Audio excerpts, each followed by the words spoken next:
Good evening, everyone. Thank you so much for joining us.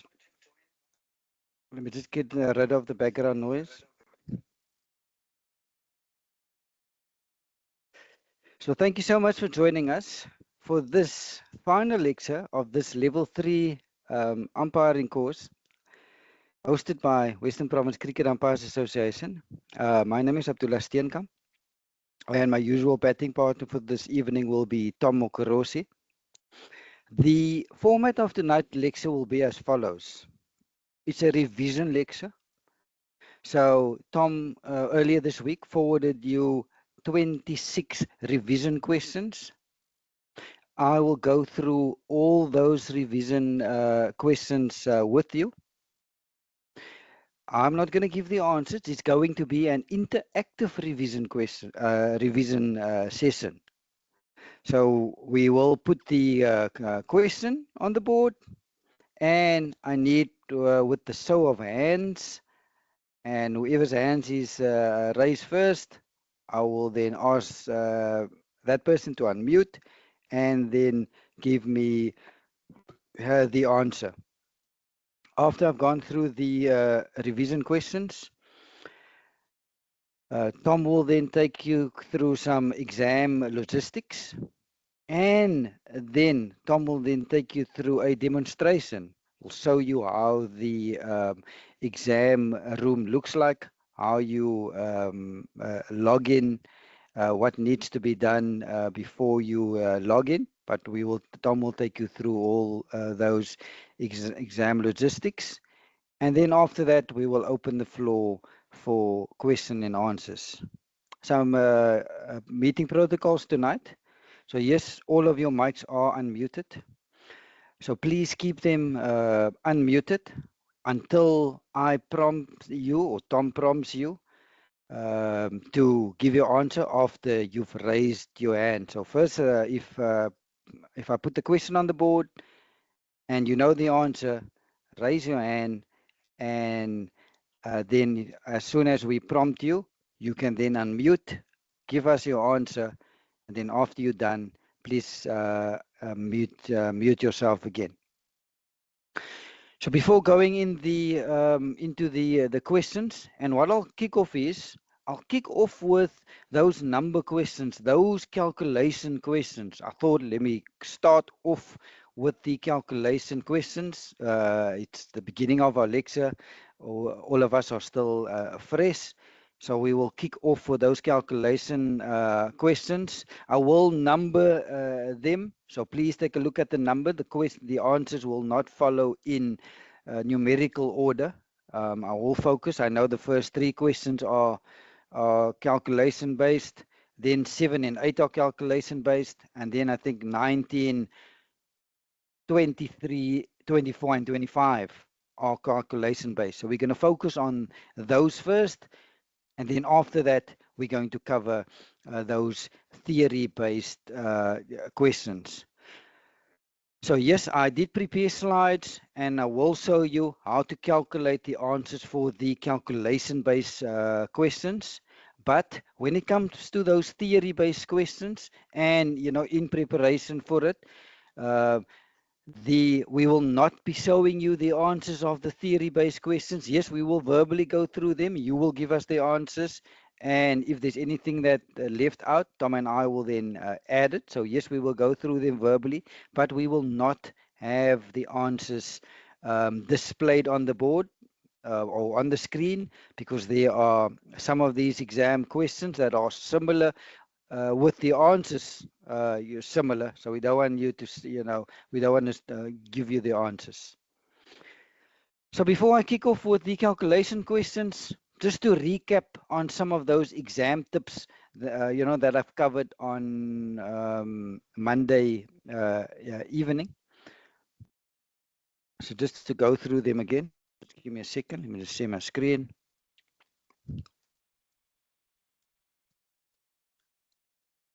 So some of those exam tips. So write down as much as the law pertaining to the question. You don't need to quote the law verbatim. All the examiner wants to see whether you know the law and understand it, so you can put it in your own words. So you first put down the answer, the law pertaining to the question, and then apply the scenario.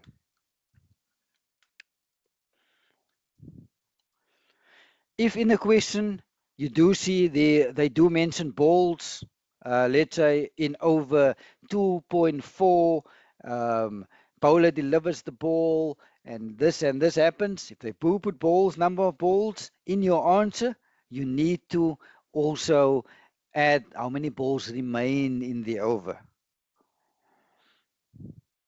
In those calculation questions, if they do state in the question with a number of overs remaining in the day, or they do put number of overs, they'll say an innings ended after team A got was dismissed after 64.2 overs in the day. Part of your answer should be how many overs remaining in the day. But when we get to our calculation questions, we'll see what I mean. In those penalty time scenarios, they are usually 6, 8, sometimes 10 marks. You cannot just give the answer. You need to show and break down your calculations, show how you derive your answer, and that is how you can get 6 out of 6 or 8 out of 8 or 10 out of 10. If you're just going to give the answer, even if it is correct, yes, you'll get 1 mark, but that would be, let's say, 1 out of 10. If there is a dead ball scenario, you need to mention whether the ball counts as one in the over. If there was a run out in the scenario or batter is dismissed, you need to mention who faces the next delivery. Is it a non-striker or is it the new batter? And just to save time, especially under Law 41, all of them needs to where you need to inform everyone and report it to the governing body. So inform meaning you need to inform your colleague, you need to inform the fielding captain, you need to inform the batters at the wicket, you need to inform the batting captain. So if you just put inform, you'll get that mark, and it needs to be reported to the governing body if so required by the law. Always leave about 2 to 3 lines between the questions. Sometimes this may be something that you've missed or you want to add. So if there is a line or 2 or 3 between the questions, you can then add it later on. I mentioned earlier that there are times where a delivery was bowled and then the ball becomes dead, but then that ball doesn't count as one for the over. So when this happens, you need to state that part of your answer. You need to put on, and lots of candidates, they forget to put this. Examples of it is when the striker is not ready for delivery of the ball, and let's say the ball was delivered, striker didn't play at the ball not to count for the over, even though the ball was delivered, but ball not to count for the over. Secondly, also under dead ball, a striker was distracted by a noise or movement. If the ball was delivered, ball not to count as one for the over. Deliberate attempt to distract the striker, or deliberate distraction, deception, or obstruction. If this happens, part of the punishment is, yes, even though the ball was delivered, ball not to count as one for the over. Also under player returning without permission. Soon as the player touches the ball becomes dead. 5 penalty runs to count. You'll find candidates writing, all these points, but many of them forget to mention ball not to count as one for the over, and that's where the points lie. This is throwing away points. Also under illegal fielding, soon as illegal fielding happens, ball becomes dead. 5 penalty runs completed to count, including the run in progress if they cross. And again, candidates forget to add ball not to count as one for the over, throwing away, marks. Another place where we picked up the throwaway marks, and I'm going to give you just 2 examples. Deliberate short run. They'll go through the punishment, disallow all runs, return any not out batter to the original ends. And this is a point, bullet point 3, is where they also miss out. Signal no ball or wide to the scorers if applicable. Also where they throw away marks. Similarly, under movement by fielder. So it's unfair. There are certain punishments. They lost the candidates leave out. They'll put down the punishment, but they'll leave out if there was a wide or a no ball, that to count. So those are just a few of the exam tips. So now we're going to go through those calculation questions. Tom forwarded you earlier this week 26 questions. I've numbered them. So the first three questions. Question 1 is, in a 3-day game, T is from 3 till 15:20. Western Province Colts dismissed at 14:29 after facing 64.5 overs of the 104 overs in the day. For 4 marks, I want you to show me timings, what happens next. And again, you saw these overs in here, 64.5. Now they want part of your answer to be how many overs left in the game. Show all your markings. So, do I see any hands? Who wants to attempt question number 1? Raise your hand, and then also unmute your microphone. Let me just see. Let me go to the hands. Just give me a second. Let me see whose hand is up first. Ian, your hand is raised. Please unmute your microphone and give me your answer. Hi there, Abdul. Nice to see you. Good evening, gentlemen. Yeah. T's between 1500 and 1520. So WPC are all out at 16:29, which is more than 30 minutes before the tea break. Yeah. So because it's 30 minutes, more than 30 minutes before the tea break, we will then have the next innings change. So the next innings will start at 16:39 for the 10-minute tea break. For 14:39. Yeah, 14:39. Yeah, sorry, 14:39. Yeah. So that's your innings change. During that time, there's a maximum of 7 minutes for the roller. There's also so there's 21 minutes play left before tea. The 64.5 overs have been played out of the 104, leaving you 39.1 overs left. 3 overs are taken over the changeover, leaving you 36.1 overs for the day.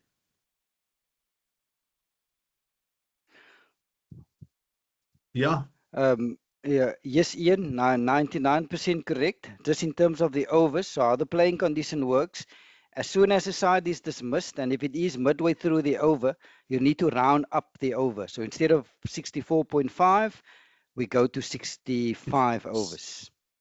Yeah. That's the playing condition. How it works, if there's an innings change, any time of the day except in the last hour. Last hour is different. I mean, they get to it later on. Last hour, there's no rounding up or down. You need to work with exact balls, but that's only in the last hour. But any other time, if there is an innings change and it happens midway through the over, the playing condition sees it as a full over. So we'll now make it 65 overs. But otherwise, you've covered all the other steps. So you need to write everything that you said, Ian, to get full marks. Not just Ian, the rest of the candidates. Write down, yes, T is from 15 till 15:20. WP Carls was bowled out at 14:29. So since the innings ended more than 30 minutes, we cannot take an early tea. Again, this is putting it in my own words. You don't have to quote the law verbatim. Now there'll be a 10-minute change of innings from 14:29 till 14:39. So tea will be at the agreed time of 1500 till 15:20. So in terms of overs remaining, 104 minus the 65. I've just explained how I got to the 65. Any other time except in the last hour, you'll round up if there's an innings change. So 64.1 round, it will be rounded up to 65. And then 3 overs for the change of innings as per the law. and then there's a minimum of 36 overs left in the day. Well done, Ian. Question number 2.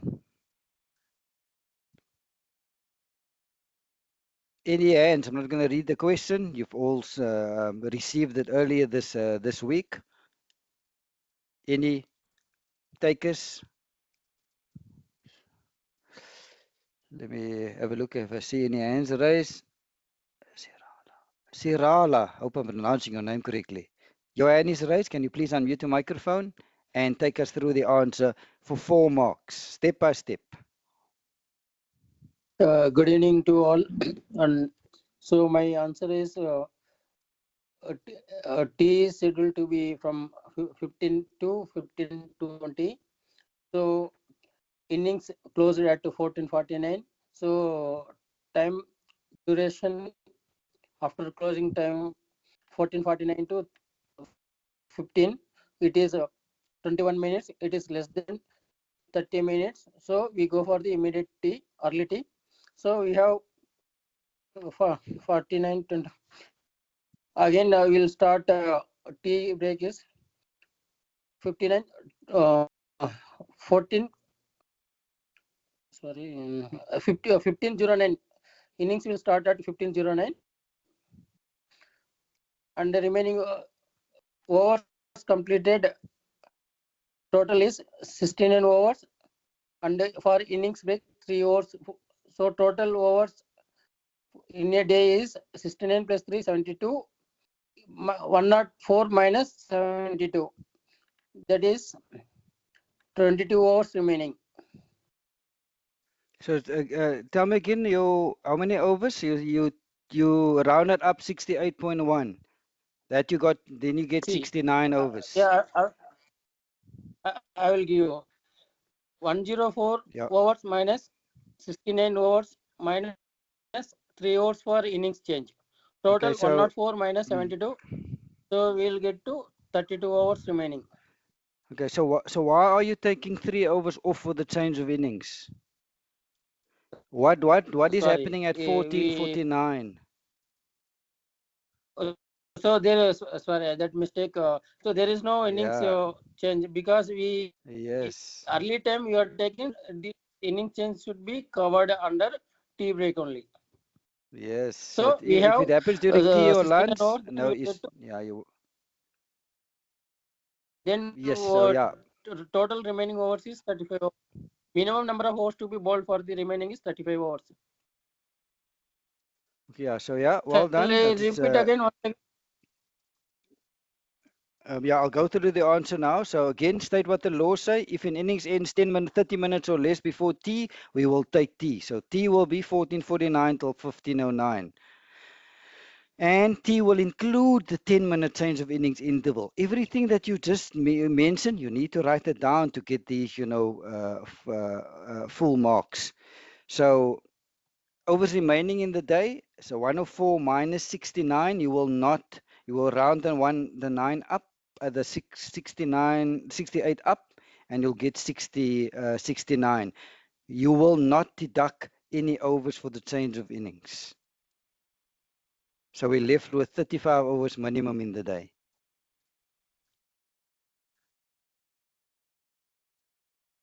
That's right.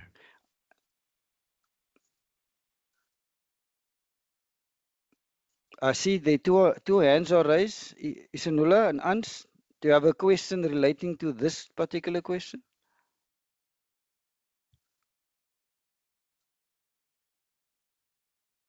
Or was your hand raised to answer the question? Okay, I've got it. I've got example 3 here. Any takers for example 3? For question 3?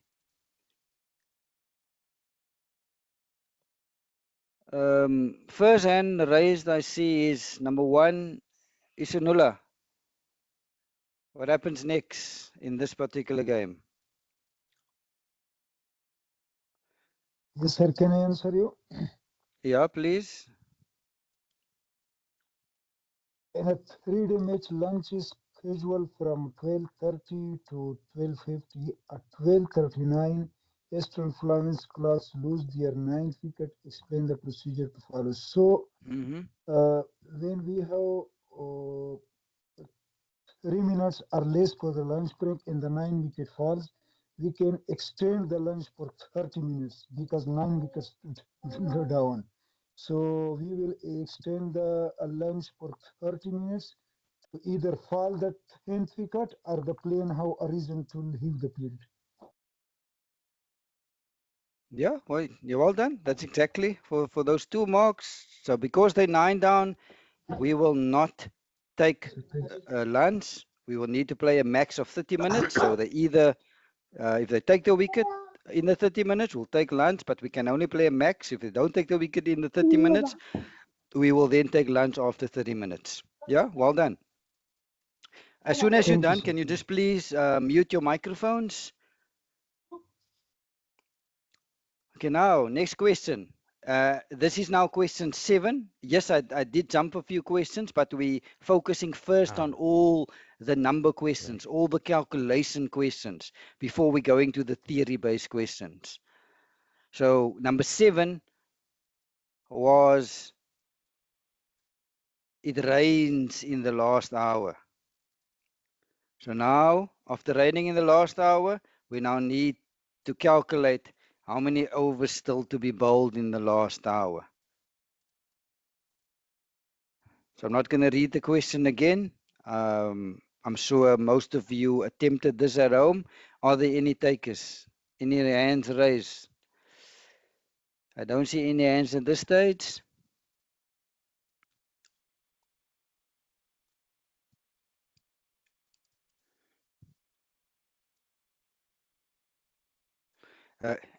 Uh, Ian, I'll get back to you.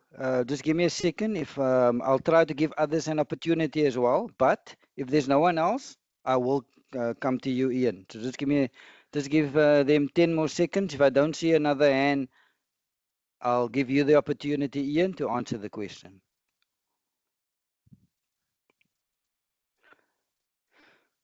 So, Ian, I don't see any other hands. Over to you. Thank you, Abdul.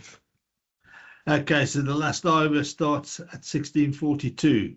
Therefore, we'll finish at 17:42, and that is going to be 20 overs. After 3.5 overs, rain. So out of the 3.5 overs from the 20, that leaves me 16.1 overs left for the day. Play starts again at 16:54. Stops at 16:54 and starts again at 17:07. A loss of 13 minutes. It is 3 overs for every 10 minutes, complete 10 minutes. So there's 3 overs lost in that, leaving you 13.1 overs left in the day. So, Ian, how did you calculate your overs lost? So, what does the law say? From the moment you leave the field up until play will restart. So, how many minutes is that? You said 13 minutes. Yes. And then But you take you only lose 3 overs for every complete 10 minutes. No, not every complete 10 minutes. So for every so what you need to do is, so you need to take your 13 and you need to divide it by 3. It's not 3 overs for Sorry. every Yeah. completed 10 minutes. Yeah. So if you that's take 3, 4 13 divided by 3, is 4. it is 4 point, yeah, I'll go through the answer now. So yes, Yeah, as you said, 4. your last hour, 16:42 till 17:42. It ranges from 16:54 till 17:07, that's 13 minutes. Then 13 minutes divided by 3 is 4.33. We always want to play more cricket, so we're going to round down. So we lost 4 overs.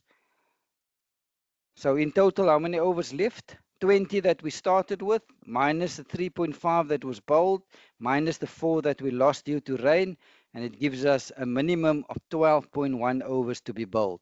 Again, so all your calcs to get 4 marks. If you're just going to put 12.1, yes, you'll get 1 mark. But we want 4 out of 4. Sorry, Ian. So there was only one over out. I was given an extra over. Okay. I wanted more play. Yeah. So also, Ian, in answering this question, even if your final answer is incorrect, but initially you started off well. You said the last hour. You said when it rained. So the evaluator will give you, the 2 marks for that. But it's when you started, you didn't do 13 divided by 3. So from there on, you won't get any marked. But those first 2 points you wrote down. So you'll get at least 2 marks, even if your answer is incorrect. So important. So all your steps. Sometimes we do make, silly subtraction or addition errors at the end. And but that's, let's say, at the end. But leading up to that silly mistake, if your steps are correct and those numbers are correct, you'll get marks for those. So always show all your calcs.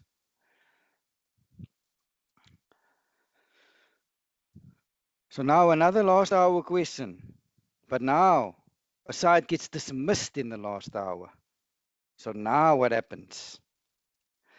I see there's a hand raised. Ans, please unmute your microphone and take me through the answer for 5 marks. Hey, hey Abdullah. Hello, Ans. So first, the last hour starts at 16:30 to 15:30. It'll be the last hour, and the balls 17:30. bowled by the. Hello, you Yeah, can hear me? 16:30 till 17:30. Yeah, Yes. yeah. Then the bowling team has bowled 3.2 overs in the last hour until they are bowled out, and when Western Province is bowled out, so from 16:44 to 16:54, there'll be a 10 minutes inning change, and that will deduct 3 overs of play because 10 minutes are lost in the last hour.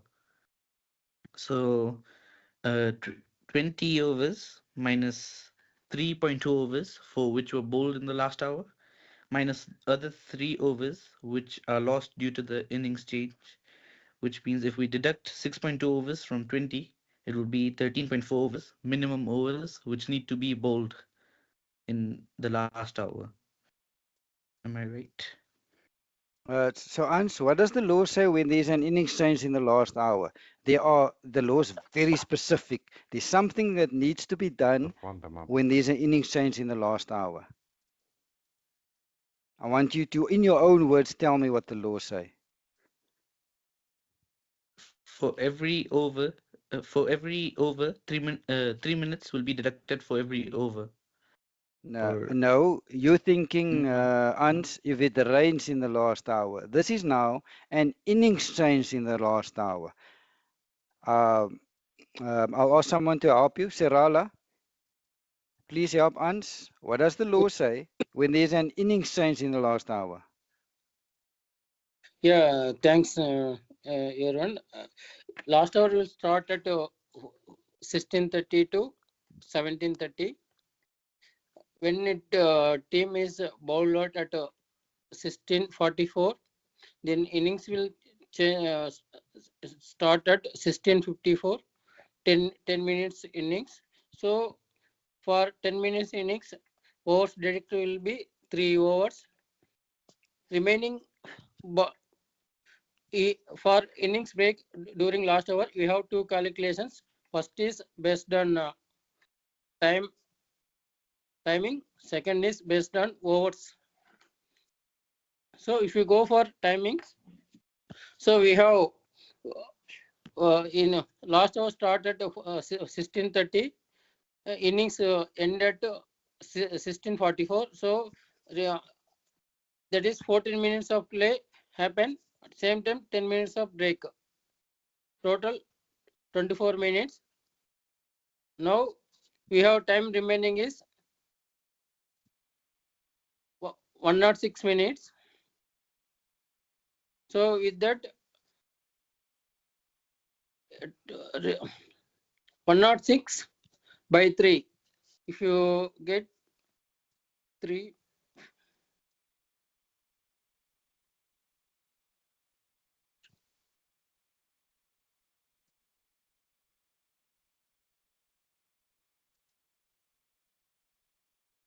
Sirala, you still there? Yeah, one.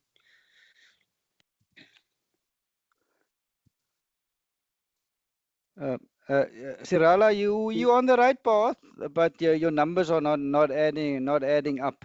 Yeah. I'm gonna give. I saw Yeah. Priska's hand. Priska, Panu, I'm gonna get to you. Let me first go to Priska. I saw Priska's hand. Priska, do you want to give this a shot? Sirala was on the right path. Can you unmute your microphone, Priska? If not, I'm gonna give Panu the opportunity.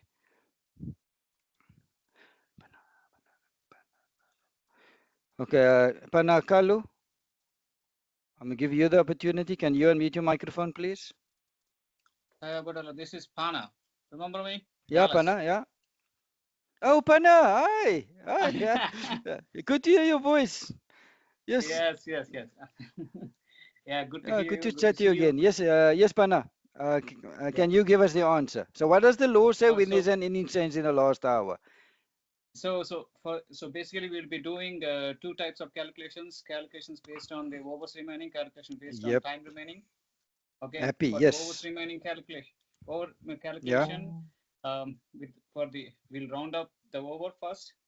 We said 16. We are done with three overs, 2 balls, right? So we'll round up that, and we'll take the innings break as 3 overs last.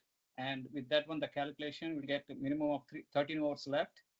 And with the time calculation, we are left with with the innings change, 10 minutes lost for the innings change, 36 minutes will be left. And the overs remaining with the 36 minutes left will be 12 overs. So we'll take whichever is the greater one. So 13 overs will be the calculation here.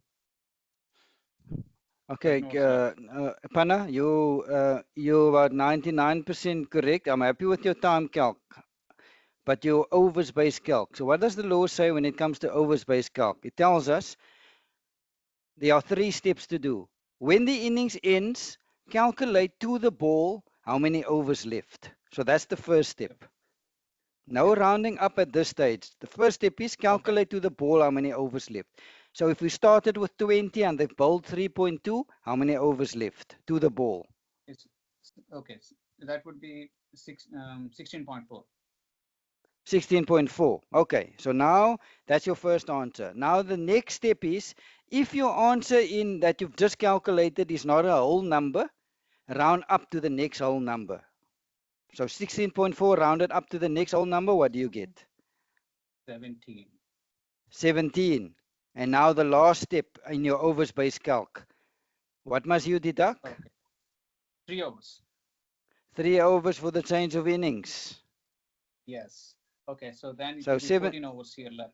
14 overs. So now, and you said you need to take the greater of the two. So you compare, the one is 12, the one is 14. Obviously 14 is the greater of the two.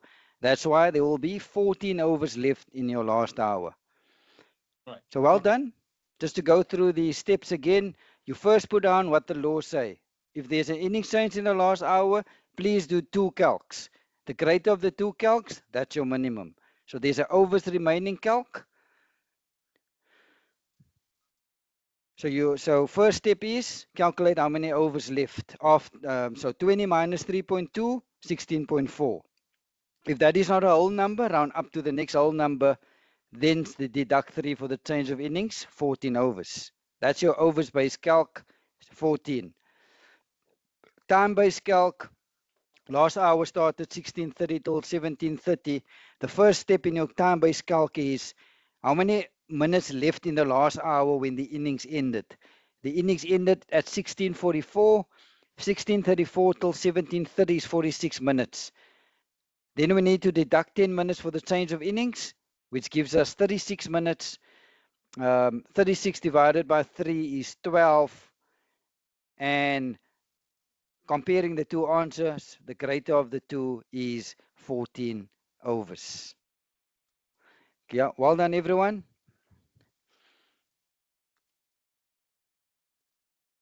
Next. So question 19.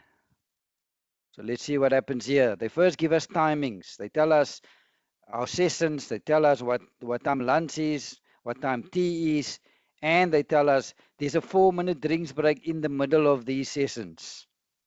So when it comes to penalty time questions, especially, you need to take your drinks breaks. You need to be aware of your drinks breaks. So they tell us what our times are. Let's have a look at the question. So the opening bowler pulls the hammy at 10:14 and then only leaves the field at 10:16. Then after lunch, it starts raining and all the players leave the field at 13:30. So we played through, we had our lunch, it then only starts raining at 13:30. So while everyone was off the field, the opening bowler comes to the umpires and at 2 o'clock tells you, I am fit again. Umpires decide that play can resume at 14:30 and the opening bowler takes the field with the team at 14:30. Now the captain asks you, when can my opening bowler bowl? And for 8 marks,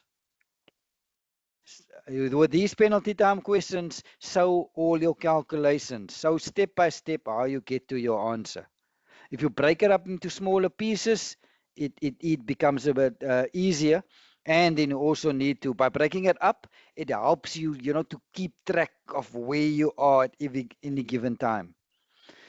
So this is a mouthful, lots to do. Who wants to tackle question 19? Oh, Let me see if I see any hands here.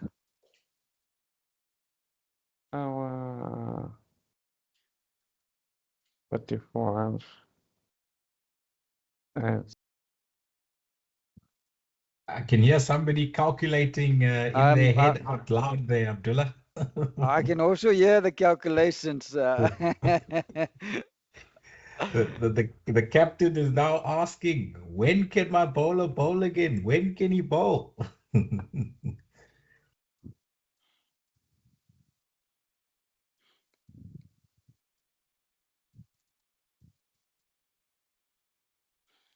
Do we have any hands yet, Tom? No hands yet, Abdullah. I think the calculators are out at the moment. Yeah, so break it up into smaller pieces.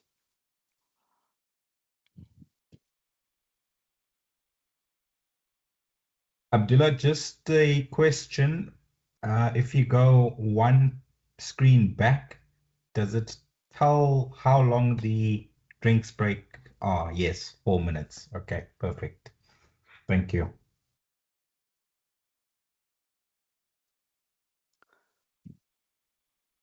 Still no hands.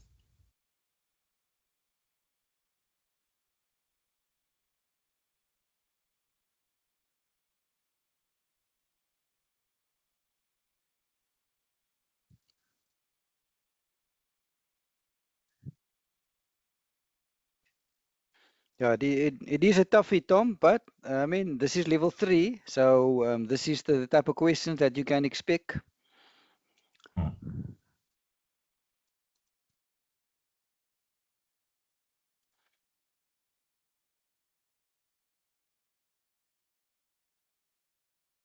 We finally got a hand, Abdullah. It's Ahmad Mohammed.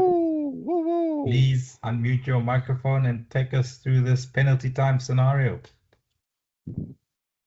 So Ahmed, step by step. Let's start by, he pulls a hammy at 10:14 and then only leaves at 10:16. What are you going to do? Good evening, gentlemen. Can you hear me? Loud and Hello? clear. Go Yeah, ahead. loud and clear. Okay. Go ahead. Okay, cool. So opening bowler pulls his hamstring at 10:14, but he only leaves the field at 10:16. Because he leaves the field at 10:16, that's when we start calculating his penalty time, because it's just mitigating circumstances, the 2 minutes. So he's off the field from 10:16 until lunch, which is taken at 20 past 12. Meaning he's already off for a total of 1 hour and 56 minutes. But then you need to remove 4 minutes for the drinks break that took place in that session, which means he's been off now for a total of 120 minutes. Then they played for 30 minutes after. In the second session, it resumed at 1 o'clock. Played another 30 minutes. When it started to rain, players went off. So now he's been off the field for 150 minutes. We do not penalize him when play does not take place. So because it rained, he's not going to accrue penalty time while it's raining. Play resumes at 2:30. He comes to inform you at 2 o'clock that he's going to take the field again. That's fine, as long as he takes the field at 2:30. He won't incur any additional penalty time. But the law also tells us that the maximum penalty time a player may have is 90 minutes. So we disregard the 150 minutes. Now he only has penalty time of 90 minutes, which is 1 hour and 30 minutes. So once he takes the field again, if you start at 2:30 and you add 1 hour 30 minutes, that means at 4 p.m. at 1600 hours, he will be allowed to bowl again.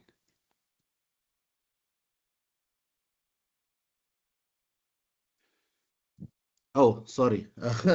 I forgot about the other session. Sorry, I rushed to get to this answer. Okay, so T is taken at 3:20. So obviously they go off again. It doesn't count for or against him the time that is off. Sorry, can I just have a moment to calculate this? No problem, Ahmed. Yeah, and Amar, I also want you to think about what happens while it was raining and players were off the field, and an injured player comes to you, the umpires, and inform you that he's fit again. Is there something in the law that covers this?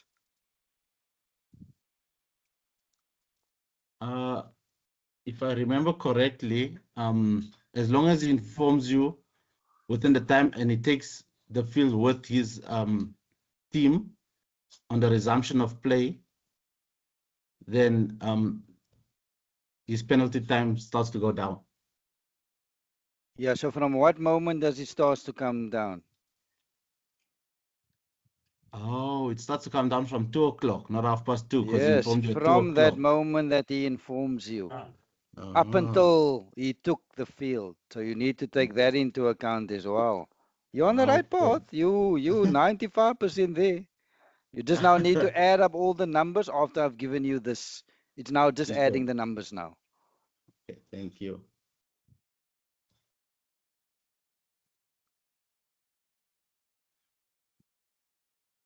So Tom, I mean, it's brilliant attempt by Ahmed. He's got all the numbers. He's just now adding it up and getting to a time when the bowler can bowls again. Are we going to give him a minute or two to add up? Ahmed, are you still going to recalculate when the bowler can bowl again? Yeah, I'm busy with that, but someone else can take the floor if they're already ready. Let's to not waste time. Now we're going to let you complete what you've started because you are on the right track. Okay, thank you.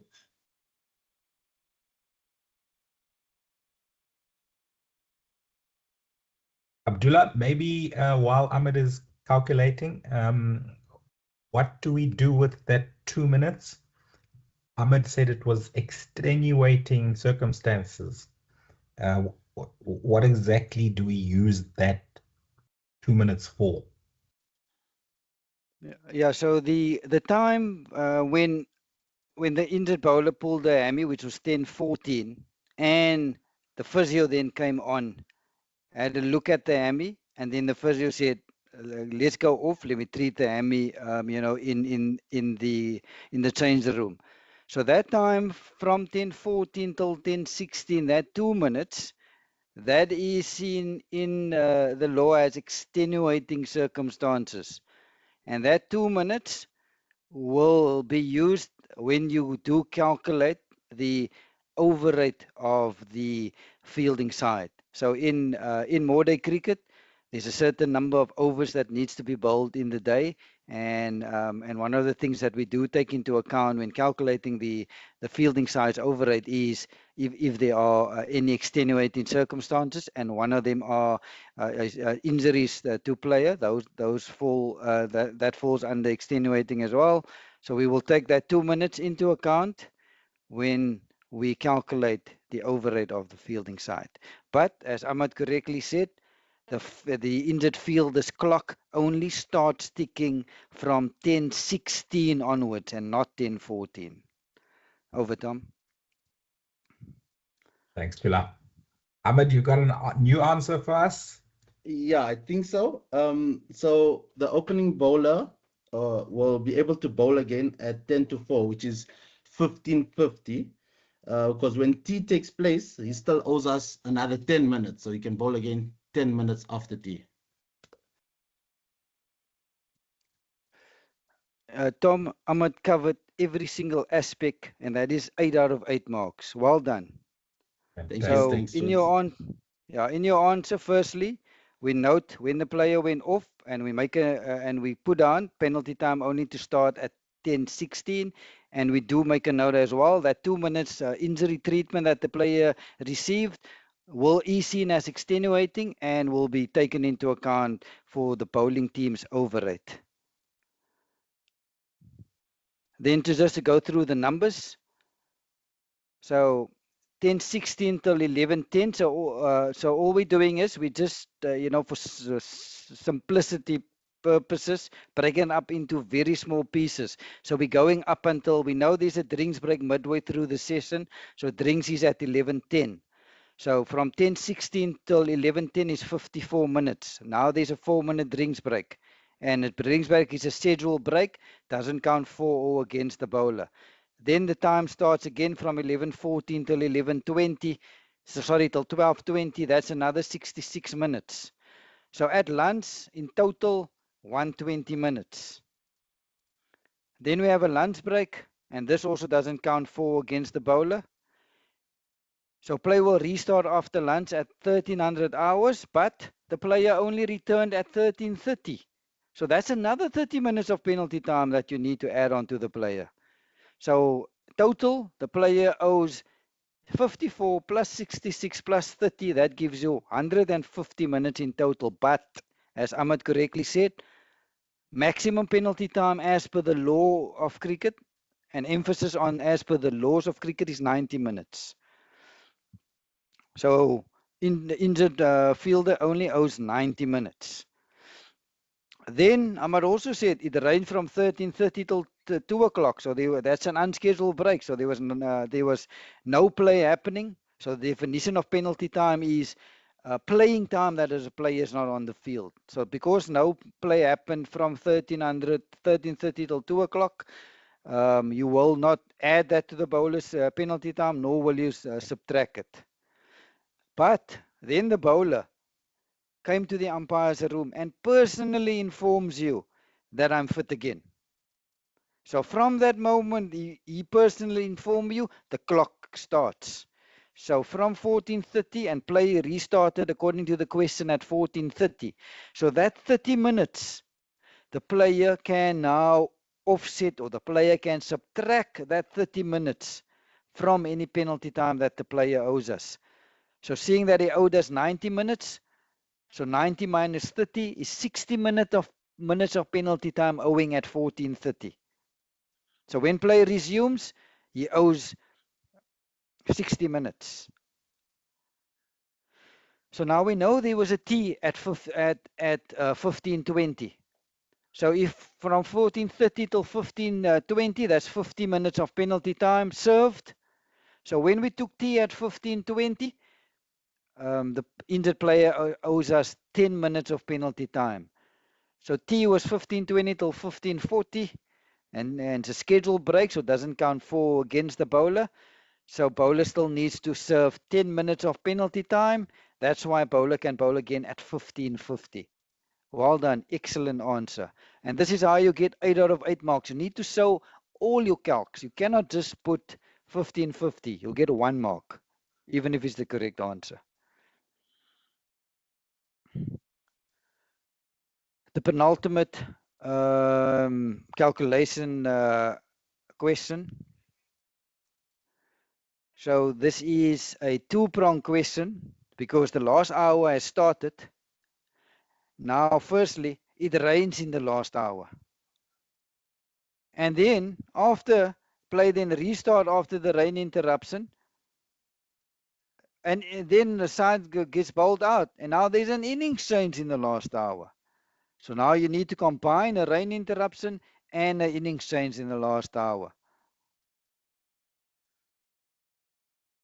So for 10 marks, who wants to give this an attempt? So Tom, if there's more than two hands, we can let person X answer the first part for 4 marks, and then person Y can answer the second section for 6 marks. Yeah, so far no hands, Abdullah. I think they're still doing the calcs. I'm sure we'll get a hand or two soon.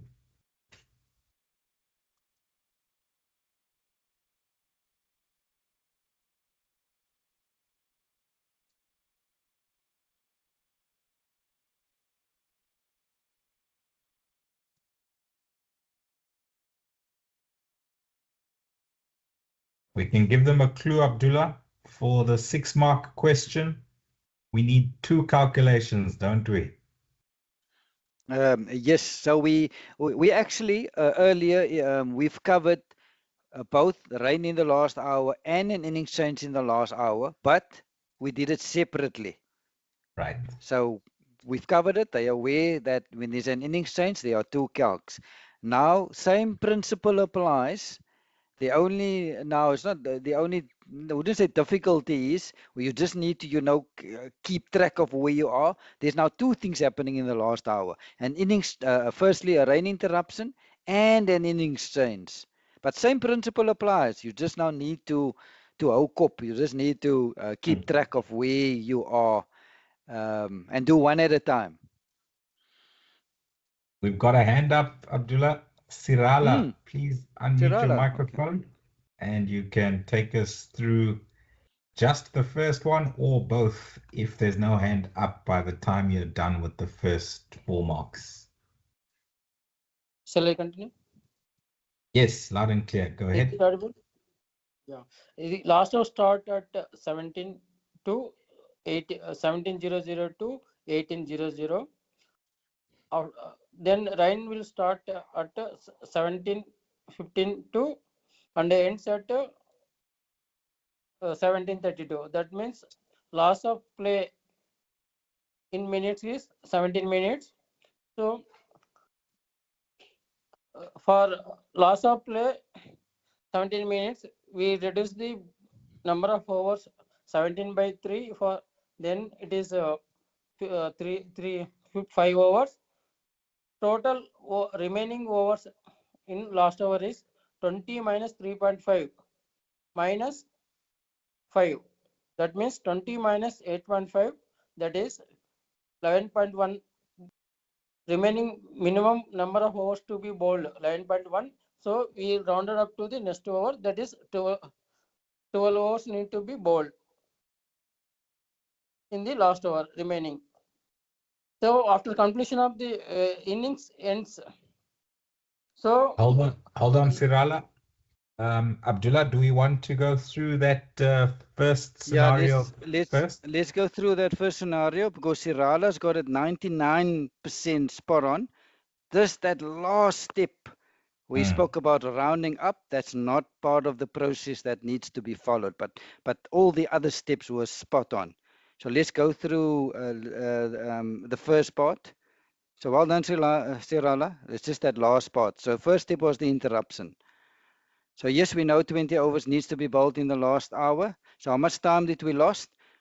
15 minutes. 17 minutes. How did I get 17 minutes? From 17:32, from 17:15 till 17:32, 17 minutes. Now I need to convert that 17 minutes to overs. So 17 divided by 3 is 5.66. I round down. We always want to play more cricket, so I get 5 overs lost. We know 3.5 overs was bowled. So overs remaining 20 when we started the last hour, minus 5 overs that we lost, minus the 3 overs that was bowled, gives us 11.1 overs left minimum. When it gets to the last hour, and when we calculate overs left, we need to do it to the ball, no rounding up or down. So, Sirala, 99% spot on. You got to 11.1, but you must not round 11.1 up to 12. You leave it as 11.1. So, when play returns, we got stopped midway in the over. We first need to complete that one ball. We need to complete that over that we were busy with. So we'll bowl one ball and then 11 overs remaining after that. So first part done. Sorry, Tom, we done. Any hands for the second part, or we're going to give it to Sirala again? Excuse me. No Yes. hands at the Can moment, Abdullah. Sirala, you can go ahead. can you go for question again? Yeah, let's go. So here's the question.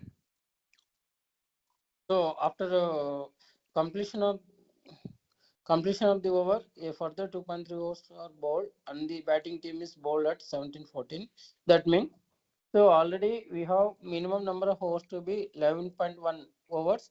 Now 2.3 overs are bowled. That means uh, remaining overs to be remaining overs after completion of innings is 9.1 minus 2.3 overs. That is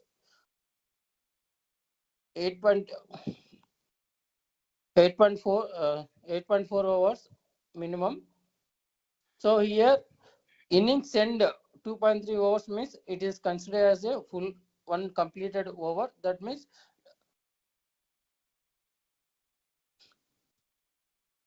here after inning change we need to do calculations based on overs remaining and based on time remaining. So already how many overs to be how much based on timing. Then we go for number of remaining overs to be 11.1 minus 2.3. That is 8.4. Here 2.3 over is already bowled and it is considered as a one completed over. That means 3 overs. 9.1 minus 3, that is 8.1 overs. Then for inning change, 3 overs to be deducted. So 8.1 minus 3, 5 overs remaining, minimum number of overs to be bowled for minimum it is time based. Now if you come to the number of uh, overs to be remaining, then already we have 11.1 overs. Then it is 2.3, it is completed 3, 8 overs remaining. Then innings will start at 17:50 because it ends at 11:40, it start 11:50. So we have 10 minutes 10 minutes of play. Either minimum number of overs to be 8 hours or 10 minutes, whichever. So 10 minutes it is not possible. We can continue till the minimum number of overs.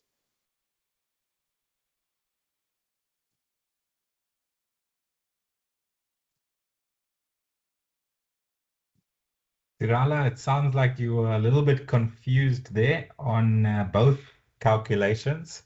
I see Panakula's hand is up.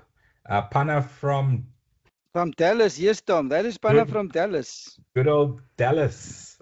Pana, do you want to give the second 6-mark calculation an attempt?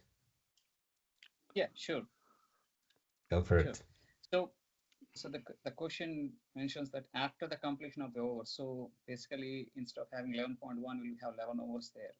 So over completed, so 11 overs uh, with 11 overs remaining and 2.3 completed of that one, the innings ended. So the overs remaining before the change of innings, 11 minus 2.3 is 8.3, so that would be rounded up to 9 overs.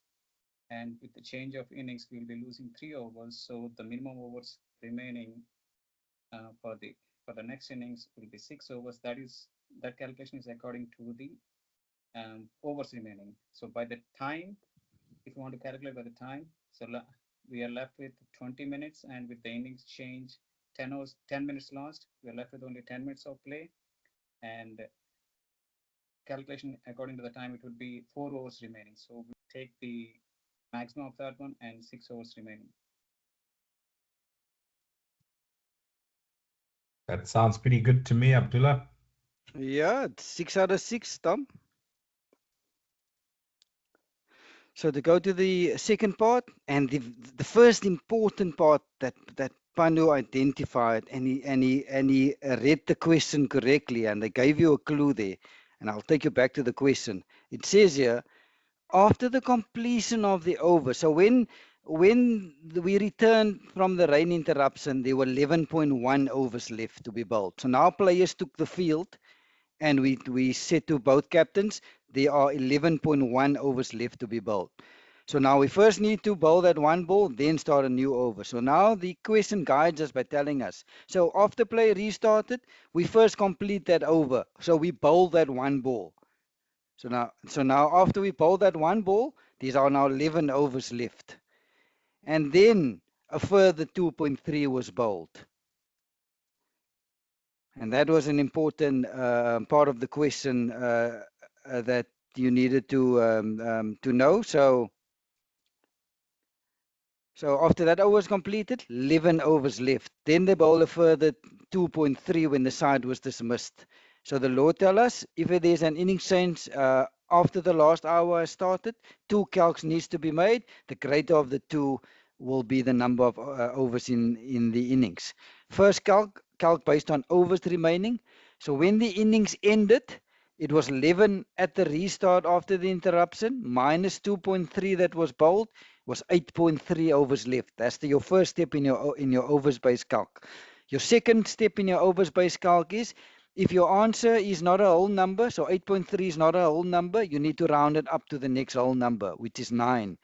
And then your last step in your overs based calc is subtract 3 for the change of innings. So 9 minus 3 gives you 6 overs minimum, which is your answer in your overs based calc. So now you've done half of your answer.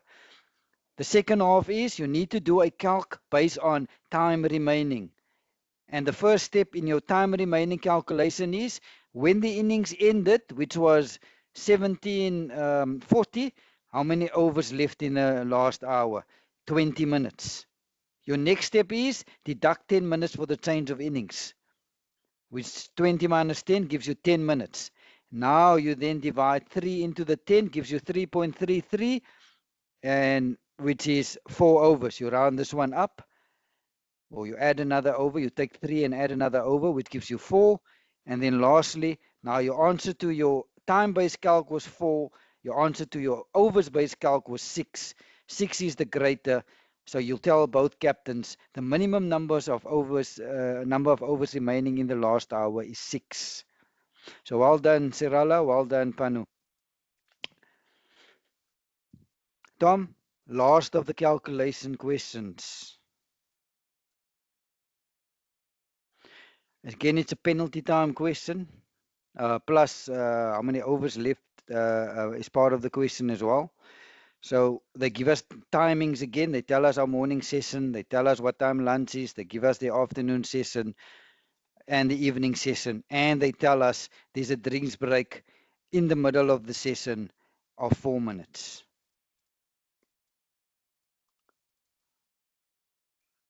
Now, VP Colts, they're bowling on day 1. They take lunch at 12:22.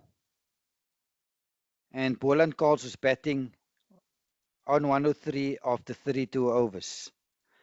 The captain of the opposition of the Western Province Colts, Quinton, doesn't take the field after lunch due to an upset stomach.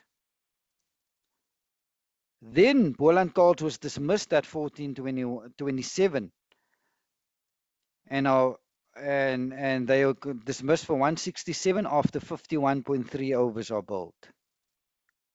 Now the captain wants to know when Quinton can bat, or Quinton will ask you when I can bat, and also calculate how many overs is left in the day.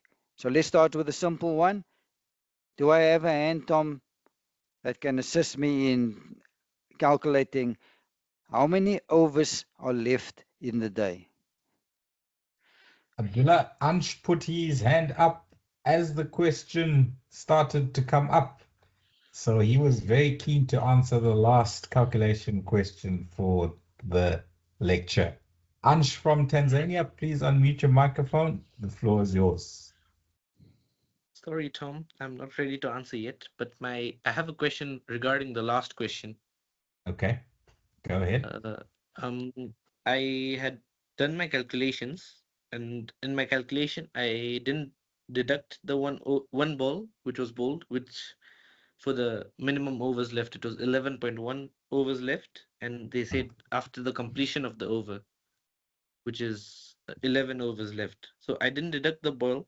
So in my calculations, I found 5.4 overs minimum, and when I rounded up, it was 6 overs. So would my answer still be correct if I gave the calculations, or would it be wrong? Would I get the 6 marks?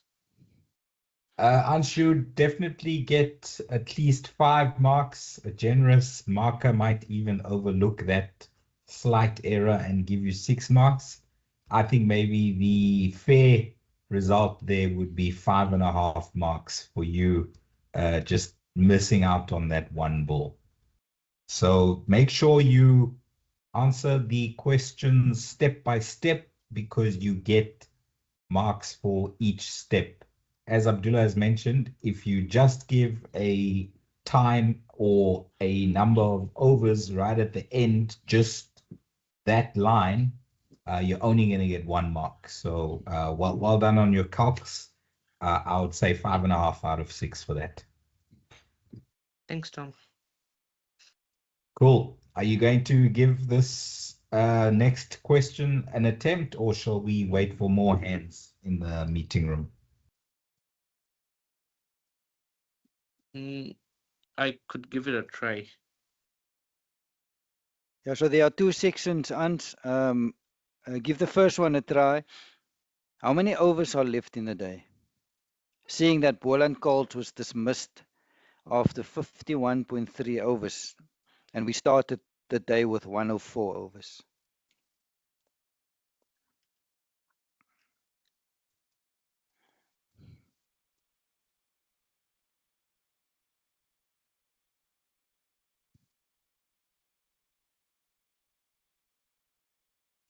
Abdullah, we've got 2 new hands up, so I think Oh yeah, I love let's new hands. Yeah, let's give them both an opportunity. Whoever was first, let them answer the first part, which is how many overs left, and then the second part is the captain, which is Quinton. He wants to know when he can bowl. Cizo Let's do the Ngube. first one first. Cizo, you had your hand up first. You want to Yes. take us through how Am I many overs audible? left? Yes, Am I loud and audible? clear. Go ahead. Okay. I'll take it that there's 2 marks for that first question. But let me just try. Anyways, I think since there's 104 overs to be played, and Pollard have only played 51.3, the Western Province course, I'll take it that without considering the innings change, we'll be left with 52 overs. But then when we do then factor in the innings change, which is 10 divided by 3, which gives us 3.333, we then round it down to 3 overs lost, and our final answer shall be 49 overs to play during the day. I have not calculated T and so on, but it's 49 overs. Yeah, that is 2 out of 2. Well done, Shizu. Thank you. Yeah, so just summarizing, 104 when we started, minus 52. How did I get 52? 51.3, you round up to the, you round up to get 52, and then you still need to subtract 3 for the change of innings. Gives you a minimum of 49 to be bowled. Well done. Second part, Quinton wants to know, he didn't take the field after lunch. Boland was dismissed at 14:27. So he wants to know when he can bowl. Any hands for this one, Tom? Yes, Isanullah Danish from Afghanistan. please unmute your microphone and take us through the penalty time scenario. Hi, sir. I hope to be fine. Sir, to be honest, I was also keen to answer the first part of the questions because I'm in a place where I don't have any copy and pen. So I can't do through to the calculation because it is night here in Afghanistan. I was answering also to the first part of the question, which is 49 hours remaining in the day, in the last hour. Because it was the easiest one. It don't need any calculation and don't need any pen and paper. I don't have pen and I don't have paper. I'm sitting in a dark place here in my room. Okay, Isanullah, no problem. Thanks for the 49 overs. Quite correct as per CISO. The next hand up is Febo Patushe, who I had the pleasure of umpiring with yesterday evening. Febo, please unmute your microphone and take us through the penalty time scenario for Quinton Dreyer. Good evening. Am I audible? Good evening, Tom and Abdullah. Yes, loud and clear, Febo. Go ahead. All right. Thanks a lot, Tom. So I don't know if I got it right, but yeah, let me give it a try.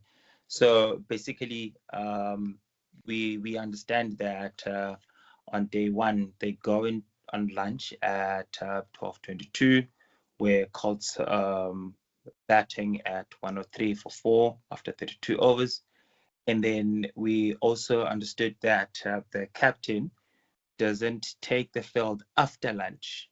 So we understand that we now need to minus the after lunch is what 13:10, correct? I stand to be corrected. So 13:10, that should be the time that they should be going back on the field. And okay, sorry, yeah, there we go. So lunch, sorry, okay, yeah, at 1 o'clock, so 1300 hours. So he doesn't come back at that time. Thank you, Abdullah, for that, and Tom. And then now we need to understand that when can he bat?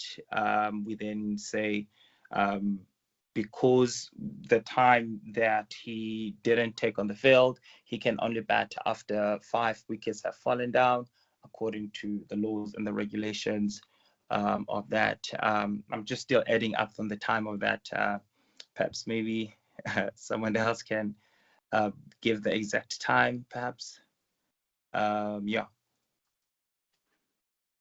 Febo, let's just Yes. backtrack a little bit. What Yes. time did they take lunch? They took lunch at 1 o'clock. Oh, sorry, at 12.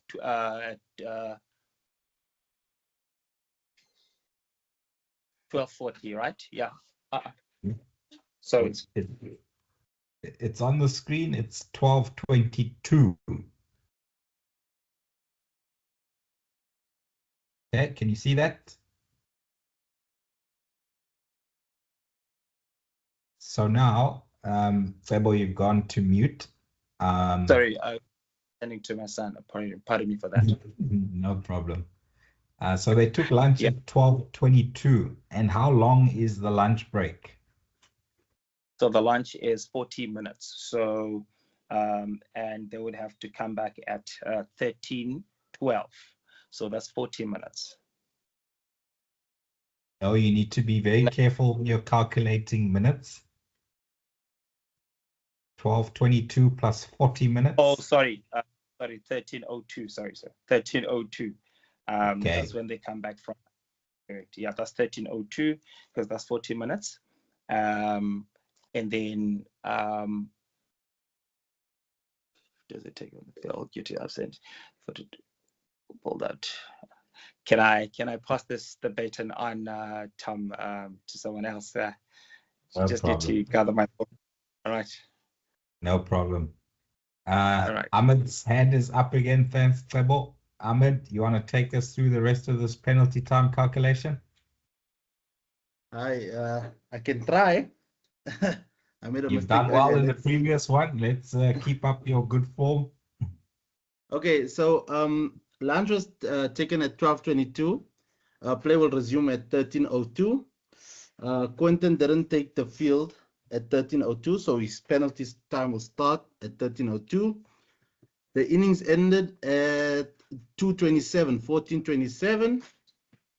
If you add up the minutes there, it's gonna be 85 minutes, but we obviously had a drinks break in that session. So you minus the 4 minutes, it will be 81 minutes. The change of innings happened, so play resumed at 14:37 until tea, which is at 3:20. There will be 43 minutes of play that took place. So you minus that from your 81 minutes. You are left with 38 minutes that he still owes you. Play resumed at 22:04 at that 38 minutes. So he will be allowed to bat at 18 minutes past 4 or at the loss of the 5th wicket. This is assuming also that T was still taken at 20 past 3 and not 22 minutes past 3. Sounds very good to me. Ahmed, Abdullah. Very good to me as well, Tom. Spot on. Let's just go through the answers. And again, he broke it up into smaller pieces, and that's where all your marks lie. You need to write down. So off the field. So again, I just broke it up into smaller pieces because we took drinks from at 10 past 2 till 14:14. So I just broke it up into smaller pieces. So 68 minutes up until drinks, then another 13 minutes. So in total, 81 minutes of penalty time that he owes. So 14:27 till 14:37, that's when the change of innings took place. And we know it's change of innings is a scheduled break, so it doesn't count for or against the player. So when the innings started at 14:37, and we know T was taken at 20 past 3, so that's a 43 minutes that Western Province was batting. So at T, Quentin owes 38 minutes. How did I get 38 minutes? When the inning started, he owed 81.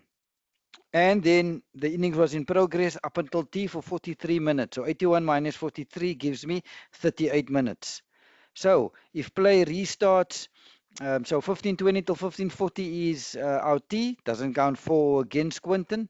So with play restarting at 15:40, and since Quentin owes 38 minutes, so if you add 38 minutes to 15:40, then Quentin can bat again at 16:18, or if WP calls of 5 wickets down, whichever comes first.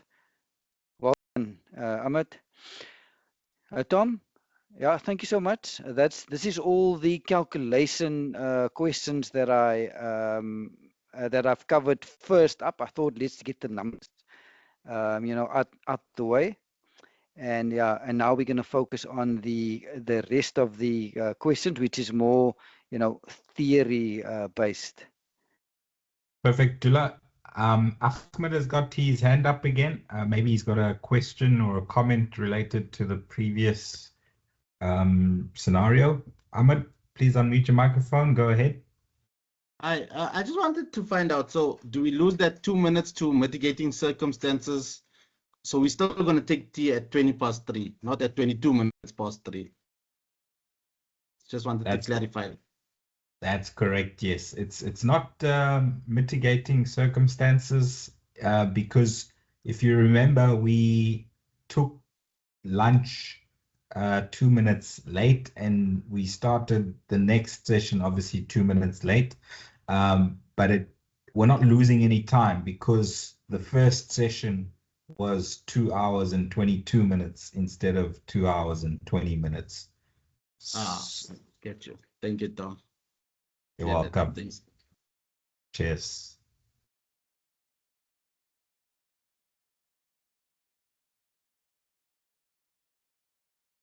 Dula, are you going to present the?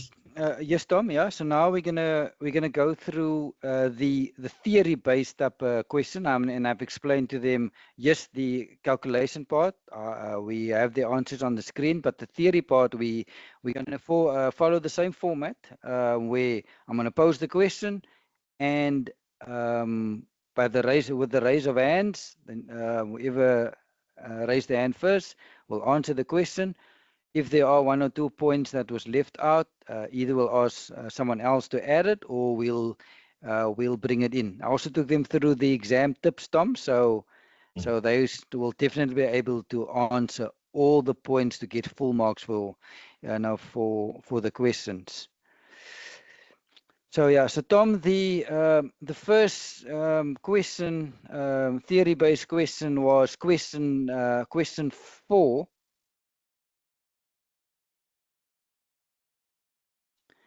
And do you want me to show it on the screen, Tom, or I mean, is seeing or can everybody Yes. read from the email that they've?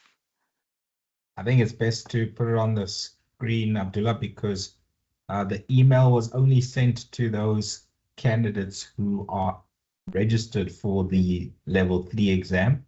There are some candidates on here who already have their level 3 certification, so they wouldn't have received that email.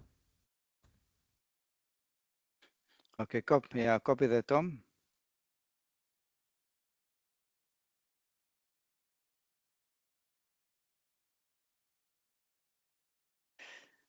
So first question was question 4, Tom.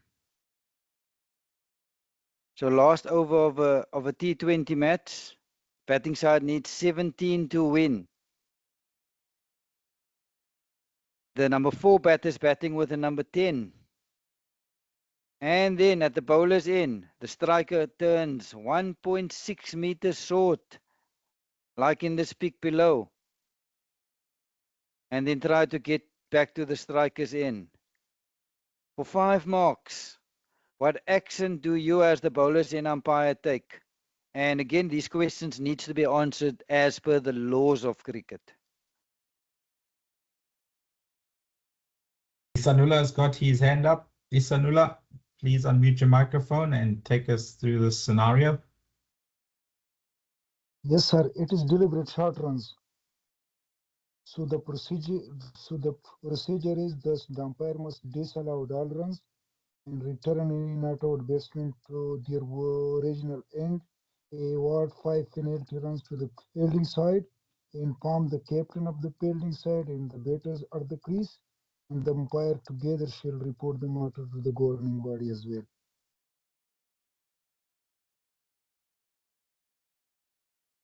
I think, Yes, sir, are you hearing me?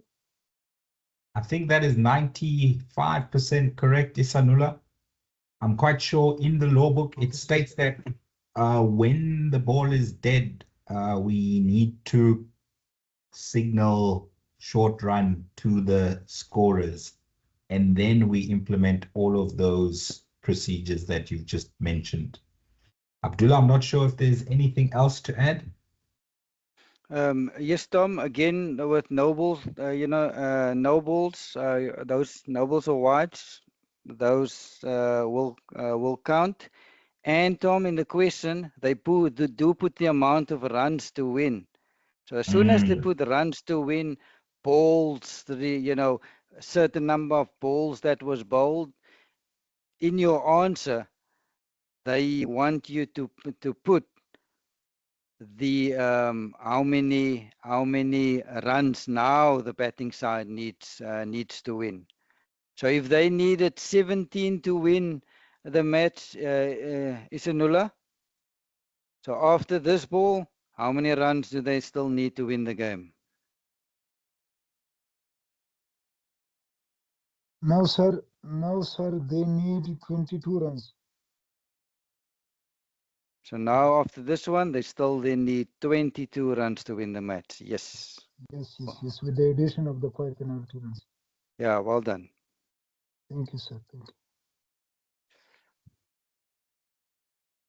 Abdullah, before you go on to the next question, for the benefit of our aging eyes, if you could please click on the plus at the bottom right hand of the screen, just to increase the font size of the display. So Tom, I'm going to go to over to the email, because what we're looking at is the memo is part of this. So if I scroll down, I'm going to show the memo. Okay, no Yeah. problem. Yeah, so let me rather go to the email and read the questions from the email. Hmm.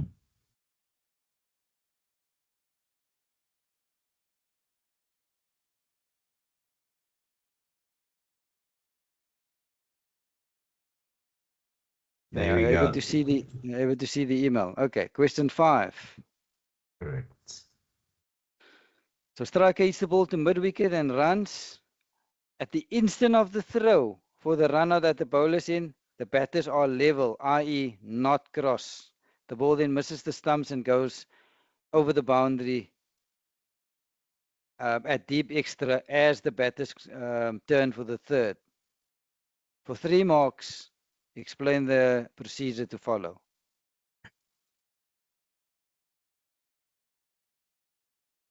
We've got a hand up. It is Ahmed again. Ahmed is passing his level 3 exam with flying colors at the moment. Let's see if he can get this answer right. Tom, now you put the pressure on me now. Now it's like the Ashes test now. Okay, so the law tells us that at the instant of the throw is when we view what takes place. So in the question, they say the batters did not cross at the instant of the throw. So it's irrelevant what happens after. So it's only boundary 4 that will be scored to the batting side. Only boundary 4, no other runs. Okay, just for an extra mark, who is going to face the next delivery, please, Ahmed? The original striker would be facing the next delivery as no other runs were completed. So it's boundary 4 and original striker to face the next delivery. Correct. So remember one of the exam tips that Abdullah gave? If there is running involved in a scenario, please mention who is going to face the next delivery. That will or might not get you an extra mark. If you're on 78% and the marker is looking for extra marks and they see that, they will give you those 1 or 2 extra marks for you to pass. Okay, thanks for the tip. Good, well done. Anything else to add, Abdullah? No, that's it. Perfect. Next one, Tom. Question 6. I mean, I don't have the video, but they can visualize the bowler bowling from behind the umpire. So what actions will the bowlers in umpire take, if any, for 4 marks? Okay, so we've got 3 hands up. Earlier we saw a new hand. Her hand is not up at the moment. But yeah, going forward, we will try and get new people to answer. And Abdullah, has Priska answered anything yet today? No, Tom. She had her hand up earlier. I gave her the opportunity, but I think she struggled to unmute her microphone. So give her the opportunity. Maybe it's mic is now, she can activate her mic now. Priska, if you are unable to unmute your microphone, please give us the answer to question number 6. Good evening. Can you hear me? Loud and clear, Priska. Go ahead. Hello. Yes, go ahead. Okay. In this video,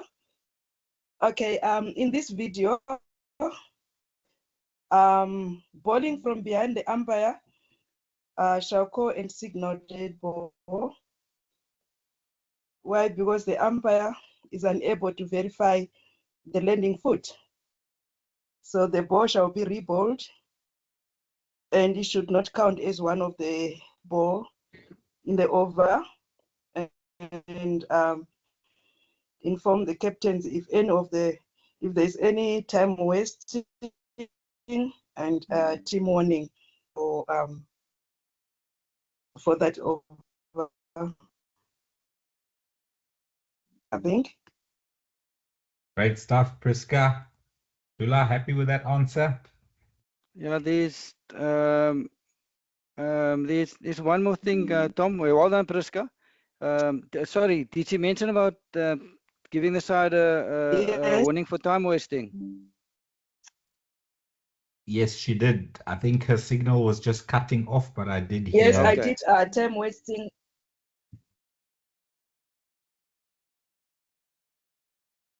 Yeah, thanks for that. Yeah, then perfect answer. I'm struggling here. Give me a second. I think I lost connectivity here. Are you able to see my screen, Tom? Yes, back on. Okay. Question 9 now we did question 7 and 8. It was part of our calculation. Question 9. So it's a 5-day test match. You call play at the bowler's end. Kagiso runs in to bowl the first ball. Then it starts to rain. Kagiso does not bowl the first ball. Ground staff bring the covers on. So not a single ball gets bowled on day 1. Play then starts on day 2. West Indies are dismissed for 367. What would the West Indies need to restrict South Africa to enforce the follow on? Lots of hands for this one, Abdullah. Okay. Yeah. I'm waiting to see if a new hand has come up. Has Ian Fraser answered a question yet this evening? Yeah, he did a few calculation questions. Yes, Tom. Okay, let's just give it another 5 seconds to see if a new hand comes up.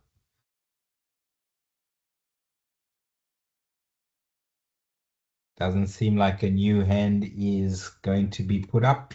So let's give it to Ian. Ian, please unmute your microphone. The floor is yours. Has it? Yeah. Because Rabada has started his run-up, effectively that means that the day 1's play has started.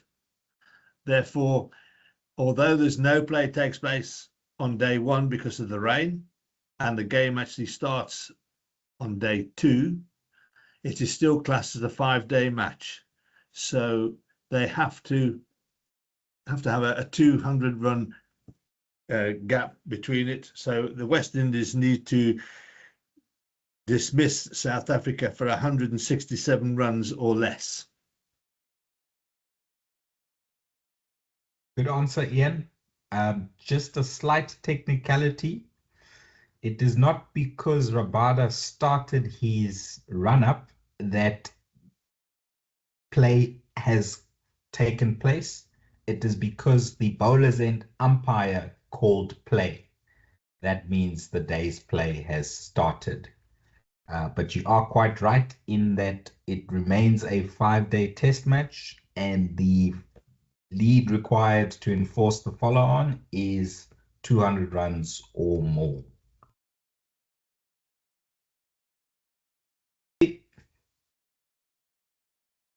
Yeah.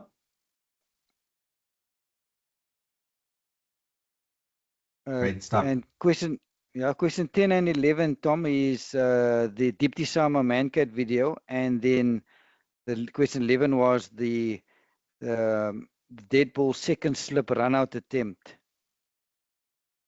I don't have the videos, but I mean we've covered this in when we did the Lexus. So now they just want us to answer this according to the laws. So question 10. So answer the appeal and explain to us how the law works when it comes to running out the non-striker for 6 marks. Hannah, you've got your hand up. I'm sure you've seen the video in the past. Are you able to take us through your answer for this scenario? Yeah, sure. So as from the video, it is evident that the batter has actually out of the crease. But here, what we need to consider is that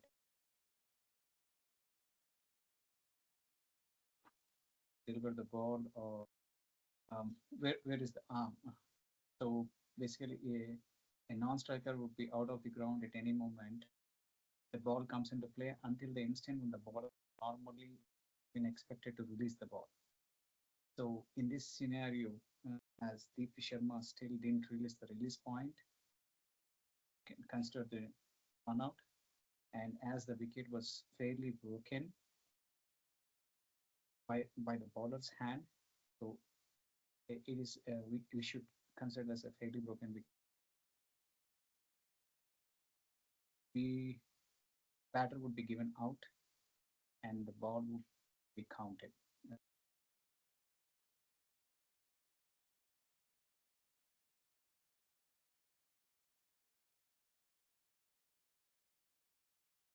Sounds like you lost connectivity there, Pana, but we heard most of your answer. Yeah. Tom, can you repeat that very last sentence about the ball? Pana, does the ball count as I one said for the over? it cannot be considered as ball for the over. So bowler started the action, so it cannot be considered one for the over. Like they had to re-bowl the Okay, ball. so it's Yeah. okay, happy. I lost connectivity. I just wanted to make double sure that the ball that you said ball not to count as one for the over. Yeah, Tom, he's covered everything. Well done. Happiness. Question 11 was about the video where the keeper took the ball, passed the ball to second slip, and then second slip threw at the stumps, hit the stumps with a non-striker outside his crease. So we saw the video. We made our decision in terms of whether it was out or not out. But now they want us to now answer the appeal with reference to the relevant law. So how did you derive your decision? Yes, you said not out.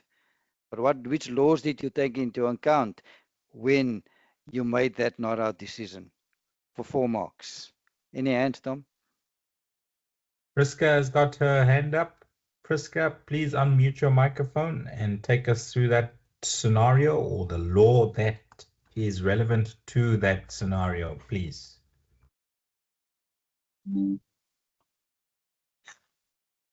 Okay, the first thing that I have to do is to go and signal dead ball, as the ball was finally settled in the hands of the wicket keeper, and the decision is not out, and the play should continue. Yeah.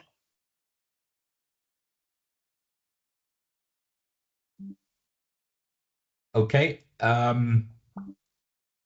Ball finally settled in the hands of the wicket keeper. Whose decision is that, and what clues do you take into account based on what you saw for you to determine that the ball was finally settled in the wicket keeper's hand?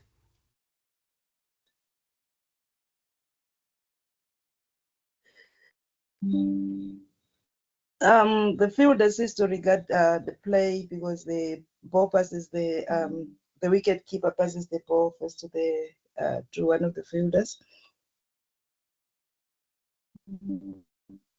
Correct. When the wicket keeper passes the ball to the second slip fielder, he is doing so to further deliver the ball back to the bowler to bowl the next delivery. At the same time, on the video, you can see that both batters at the crease have ceased to regard the ball as in play. So they have regarded the ball as dead. So we as the umpires can then also regard the ball as dead. Remember, the ball automatically becomes dead, so we do not necessarily need to call and signal dead ball. But when explaining to the fielding side why we're giving it not out, then we would need to mention to them that the ball was dead.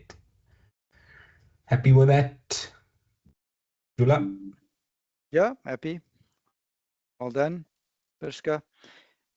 Question 13, again, it's a video that we looked at where the spin bowler bowled the ball to the batter. There was a double bounce. Ball went off the pitch. Batter then had to leave the pitch and wanting to play at the ball. So the question was, what calls and signals should the bowlers and umpire make in this scenario? Priska has still got her hand up. Ahmed has joined the party as usual. Zainu Patel, he hasn't answered a question since I've been on. Let's give Zainu a chance. Please unmute your microphone. The floor is yours. Hi, good evening, Tom and Abdullah. Yes, In this Zainu. scenario, low is saying ball delivered by the bowler and come to rest in the front of the striker's wicket or so far from the pitch that striker needs to leave his or her pitch to attempt to play. The umpire call and signal no ball and immediately call and signal dead ball. Here bowler ball so far from the pitch. So umpire call and signal no ball, immediately dead ball. That's it. Excellent, Zainu. I'm happy with that answer as per law. As per playing conditions, which are not part of the Cricket South Africa Level 3 exam, but just for everyone to remember, a free hit will be signaled after because there was a no ball. Yeah. Abdullah, happy with that? Yeah, that was a textbook answer, Tom. Well done, Zainu. Number 14. So fast bowler delivers a slower ball bouncer. The striker then moves deep into the crease to play a cut shot. So as the striker attempts to hit the bat clips the off bail and off bail falls onto the ground. As the fielding side appeals, the striker's end umpire calls no ball for more than 2 fielders behind square leg on the leg side. So now you need to answer the appeal and quote us the laws, how you got to your answer.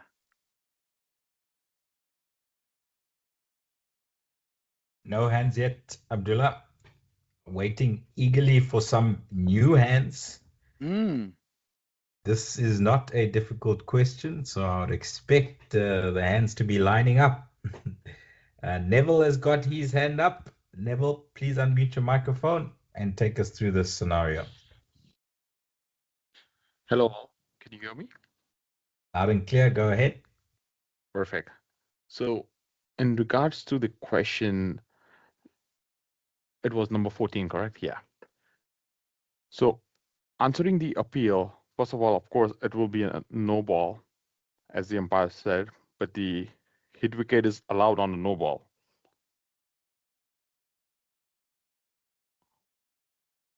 Are you sure about that, Neville? No.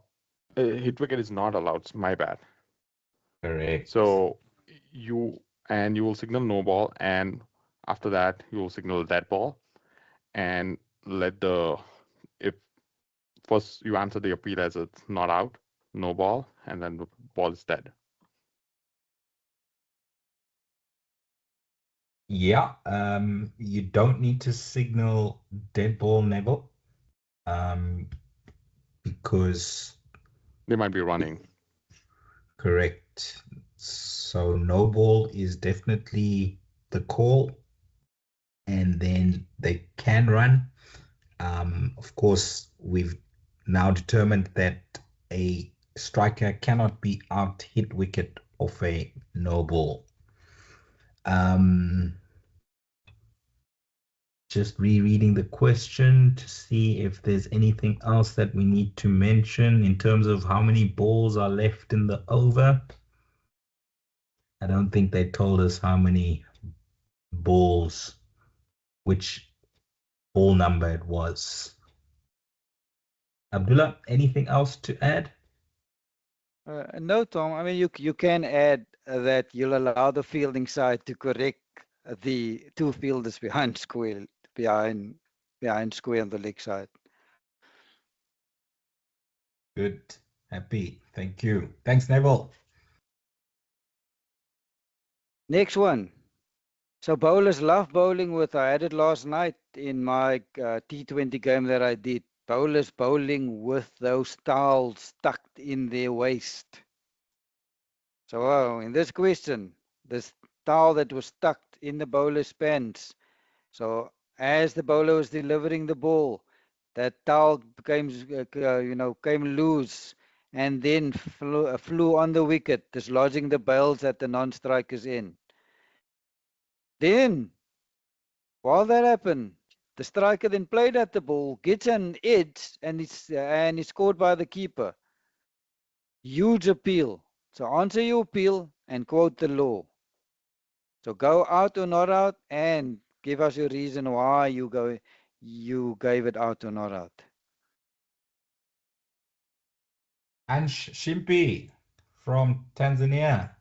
You've got your hand up first. Please unmute your microphone. The floor is yours. I would answer the appeal as a not out, and for the law, it'll be counted as dead ball because the towel flew out, which might have distracted the bowler, the batsman, and the batsman will be not out, and the ball will have to be rebowled. I think there's an important aspect of the towel that you might have missed here, Ansh. It says that the towel flies out of the bowler's pants and dislodges the bails of the non-striker's wicket. That is not a dead ball. That is something else. Similar to if the bowler's hand clipped the stumps at the bowler's wicket and then he delivered the ball. Any ideas? It will be counted as a no ball, if I'm not wrong. It will be a no ball. That is correct. And yeah. And can you be caught off a no ball?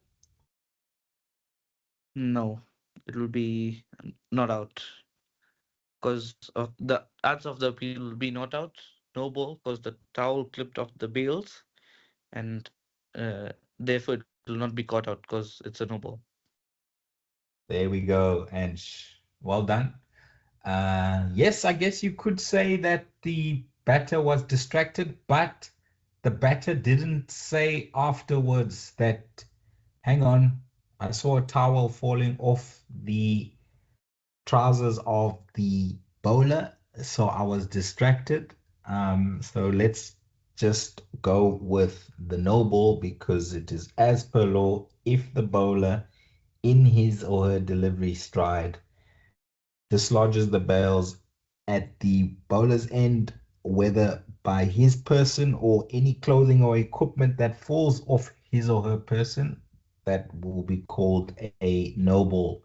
Of course, the bowler needs to deliver the ball, which he did. And so a striker cannot be out no ball, cannot be out caught of a no ball. Okay. Good. Next one, Tom. And here you need to use your visualization skills, and that will help you answer this question. So visualize, close your eyes, batter shouldering arms, and then ball that was delivered hits the front pad, and then ricochets from the front pad with the batter shouldering arms, and it goes through the keeper's legs. The batters then set off for a single. Gully fielder then runs around, pick up the ball. Then, seeing the batters make good take ground, the gully fielder throws the ball in the direction of the stumps. Then the ball hits the helmet that was placed behind the keeper, and then from the keeper's helmet, it ricochets onto the stumps at the striker's end, and the non-striker was not behind his ground. Huge appeal by the fielding side for 6 marks. Answer the appeal, but you need to quote the relevant laws and discuss what procedure you're going to follow. When you started reading the question, Abdullah, there were a couple of hands up, and then all of a sudden they went down. But now they are back up. I'm just Okay. waiting to see if there's any new hands that come up.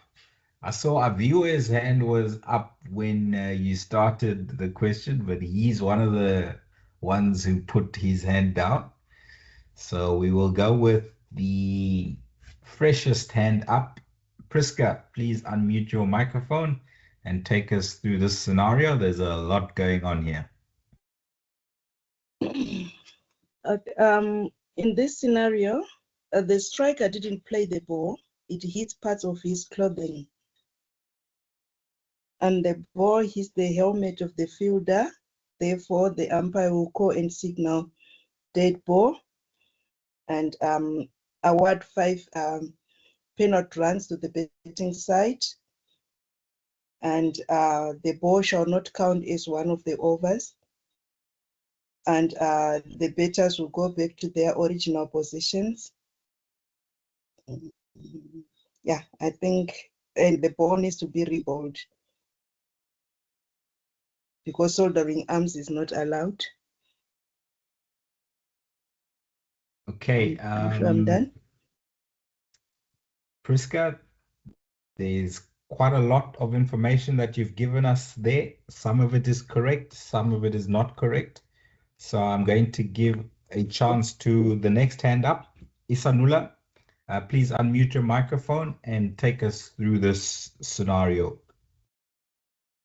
Yes, sir. The batsman shoulder arms the ball, so no runs will covered, but we will let the batter to complete the first runs.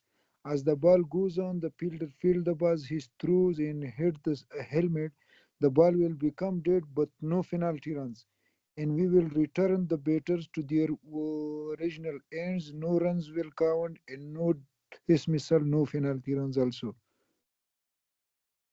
Why are there no penalty runs awarded when the ball hits the helmet behind the wicket keeper? Isanula? Because it was the ball, the ball were, no runs were counting, no runs were counting, so we will let the batter for the run out to complete the first runs, then we will call dead ball. As the fielder threw the ball in this scenario, there is a particular law, law number I think 28.3. Fielding side fielding side helmet placing on the ground. When in this kind of the situations, the ball hit the helmet, no penalty runs will be counted. Okay, you mentioned it right at the beginning of your explanation. Okay, sir. It is because the striker shouldered arms. The striker did not attempt to play a shot, nor did he or she take evasive action. The ball brushes his front pad, and then it carries on in the scenario, the ball thrown to the wicket keeper's helmet. So whenever there is no shot offered by the striker, and the striker also does not take evasive action, we will disallow all runs to the batting side, and we will not allow 5 penalty runs for the ball hitting the helmet. Okay.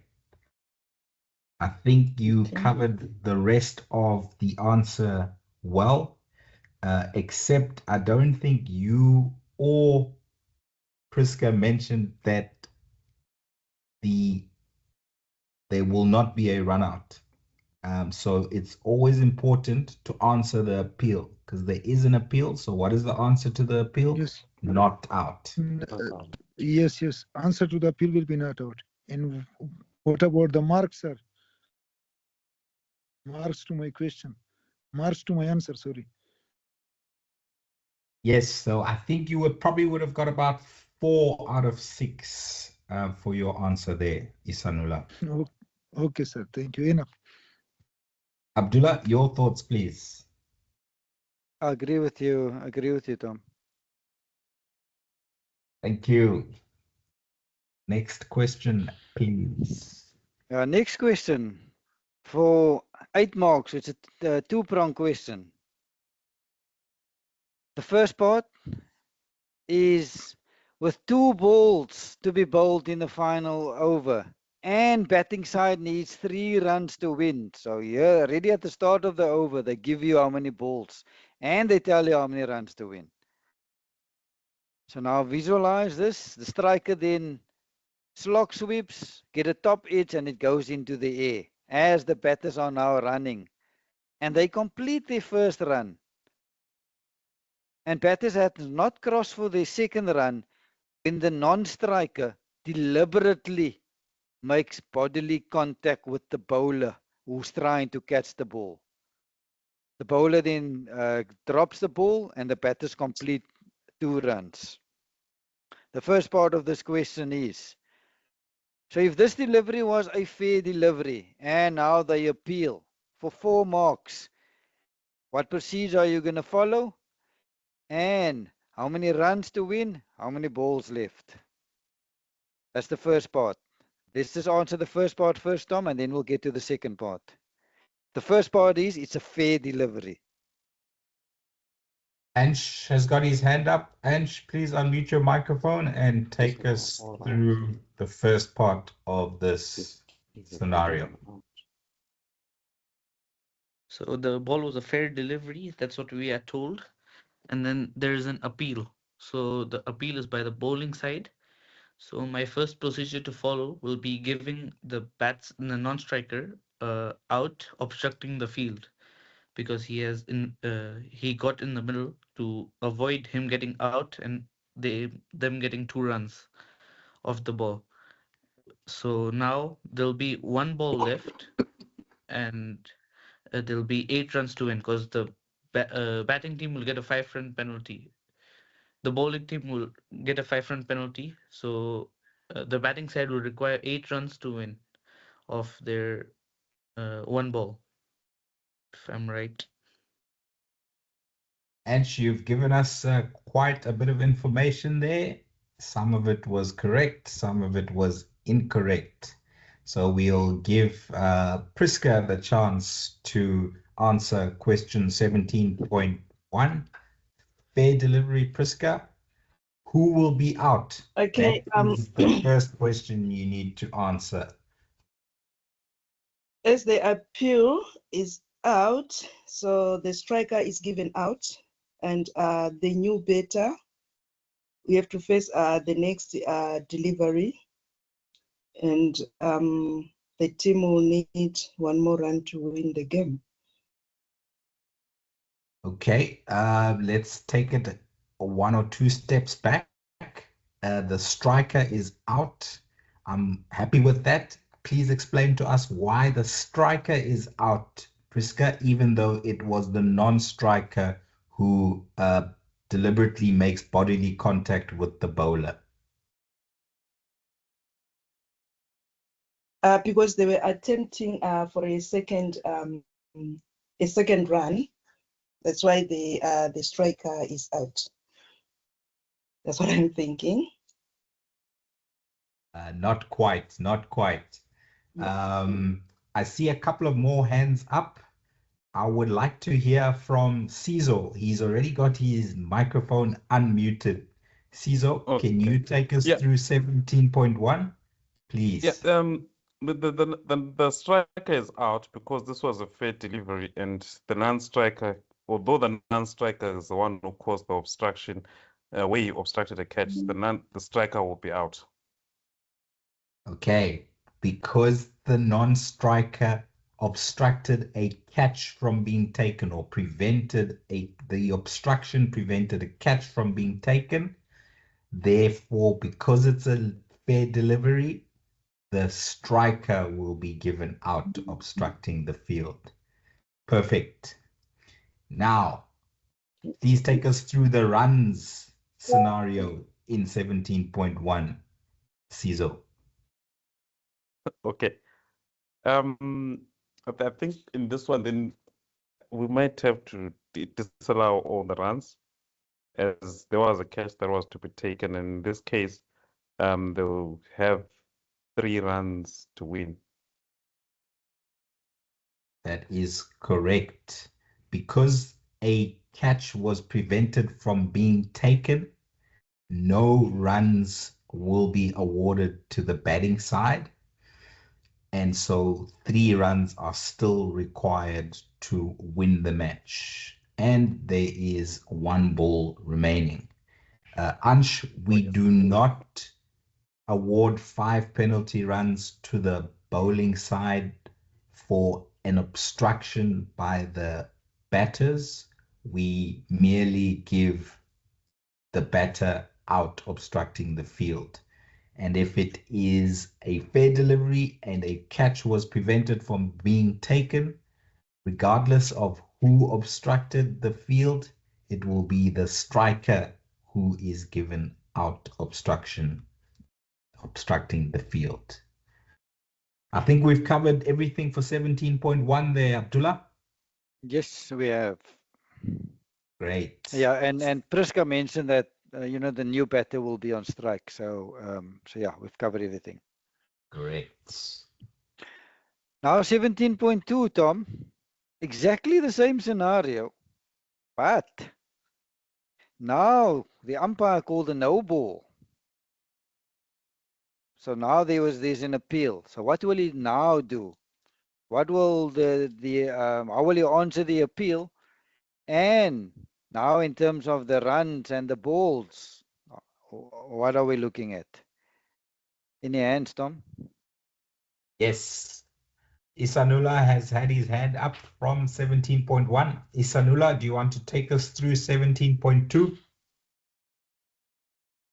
Yes, sir. As it is a no ball, so the non-strike prevent the catch. The non-striker prevent the catch, so the non-striker will be given out as obstructing the field. 1 runs will be counted as they completed, and plus the 1 runs of the no ball, so total 2 runs will be counted, and the match will be high. The score will be level, and the new batter will come to the non-striker, and the original striker will be on strike, and they will need only 1 runs from 2 balls. Let's just see who will be on strike here, Abdullah. I'm struggling The to original read striker your will be small writing. Do I need to make it bigger? No. I actually had everybody's names in the meeting room taking off half of the screen. I've now removed that.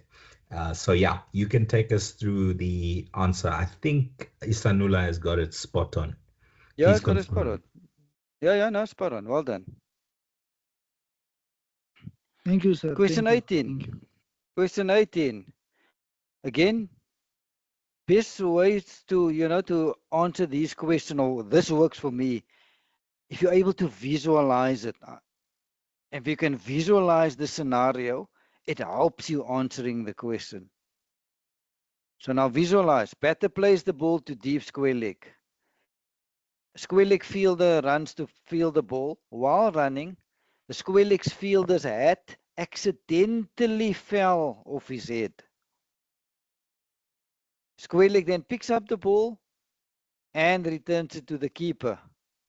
While the ball comes into the keeper, the ball then hits this fielder's hat that was lying on the ground, that accidentally fell from his head before it gets to the keeper. The keeper then collects the ball after the ball hit the hat, took off the bails, and the striker is short of the popping crease while trying to complete the second run. Huge appeal. You now need to make the call. and back up your decision with the relevant laws for 4 marks. First on the draw, as usual, Ahmed, please unmute your microphone. The floor is yours. Hi. So the striker hits the ball and he attempts 2 runs. So he's going back towards the wicketkeeper's end, which means he will be out, run out. The hat accidentally falls from the fielder, so there's not going to be any penalty or any repercussions for that, as the hat fell accidentally. It wasn't on purpose. The ball will count as one of the over. 1 run will be completed, or 1 run will be added to the total as they were attempting the 2nd run. The new batter will be on strike, and no ball to count if applicable in the scenario. Hey, no ball to count if applicable. Somebody's been listening to your exam tips, Abdullah. Virtual high five, Ahmed. High five, high five. Thank you for listening. That's 4.5 marks out of 4 there. No, I'm Ahmed. giving him 5, Tom. I'm giving him 5 5. out of 4. Excellent. Well done. Well done. Okay, well done. Tom, we're almost done. Before I hand over to you, a few more questions, 4 to be exact. So in our lectures, question 20, there was this video where the keeper took the ball down the leg side, took off the bells. They appealed. So now for 6 marks, I want you to answer that appeal and quote the relevant law in terms of why you gave it out or not out and what the law wants you to do. Okay, there's no new hands up yet. And maybe what I can do for this one, Abdullah, is I should have the video at hand, because I think it's important to see what the wicketkeeper does in I'll this quickly stop particular sharing and then you can. scenario. Yes, no problem. Give me a sec.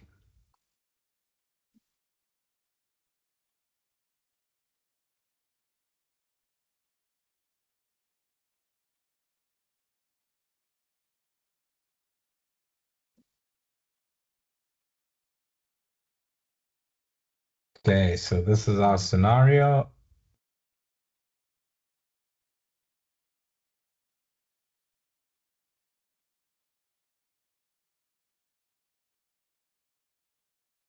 Bowler bowls the ball down leg side, collected by the wicketkeeper. He turns around and thinking that the ball has gone past the wicketkeeper, because of the wicketkeeper's action, the striker goes out of his crease, and as soon as the striker goes out of his crease, the wicketkeeper stumps him.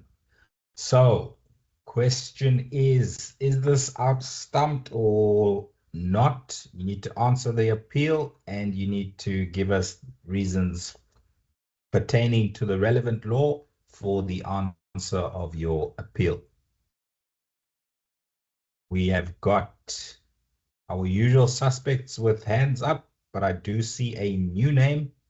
Kota, please unmute your microphone and take us through this scenario. Good evening, Mr. Tom and Abdullah. Good evening. Yeah, this is deliberate deception of a batter after the ball was delivered. Okay, so this one umpire will call as a signal and call a dead ball. And neither batter shall be dismissed for this delivery and award 5 penalty runs to the batting side.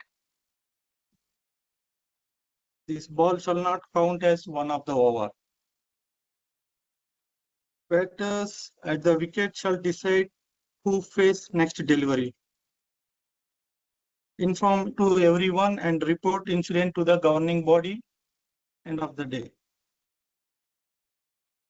And also any runs completed before the offense shall be scored together with any penalty runs. What about the run that they attempted? The striker left his crease attempting a run. Yeah, including that additional the run in progress, whether the batter crossed or not, shall be scored also. Excellent, excellent, excellent. Abdullah, I think he's mentioned everything. Everything, yeah. Fantastic. Tom, next question is another video. Can you play that video, please? The Lungi Ngidi video. Sure, I can. Let me share my screen again.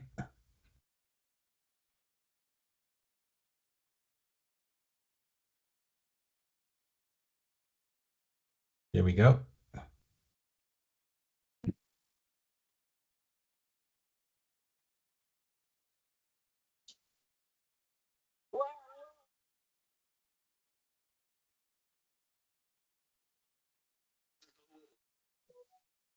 I think he's got a strong pace.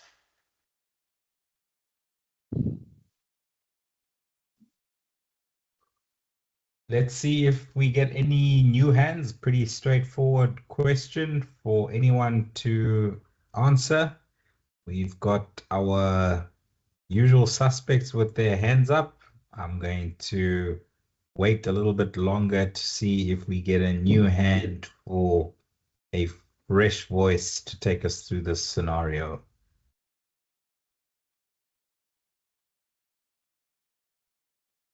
Doesn't look like we're going to have a new hand, so we're going to ask Ansh from Tanzania to take us through the scenario. Ansh, please unmute your microphone. The floor is yours. This will be out no ball. It won't be out bowled because the ball is above the waist height of the batsman at the popping crease. At when the batsman is straight upright. So the law states the batsman has to be at the popping crease upright and the ball has to be above waist height of the batsman for it to be a no ball. So this will be counted as a no ball. Correct, Ansh. And the direction of that delivery, was it at the striker or was it away from the striker? It was at the striker. Okay, so what are we going to do with that piece of information?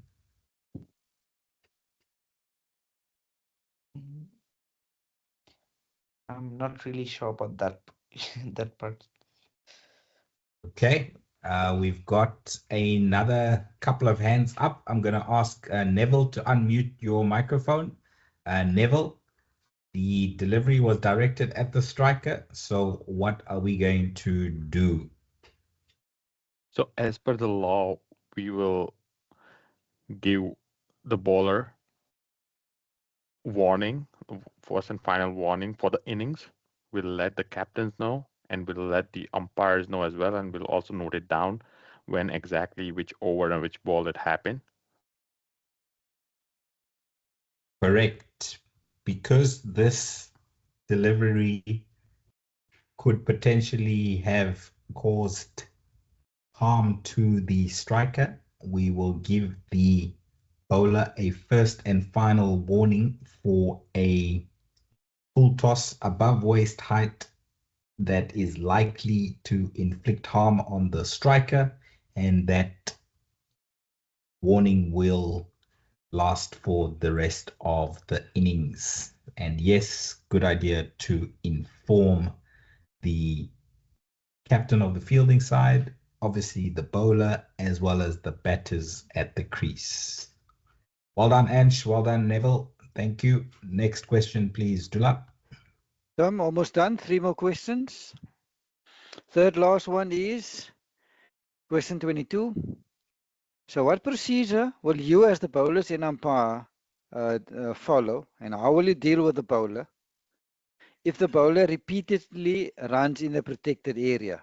But for 8 marks, you need to state from the first time that the bowler went in there up until the last time when you need to do something. So for 8 marks, take us through those steps.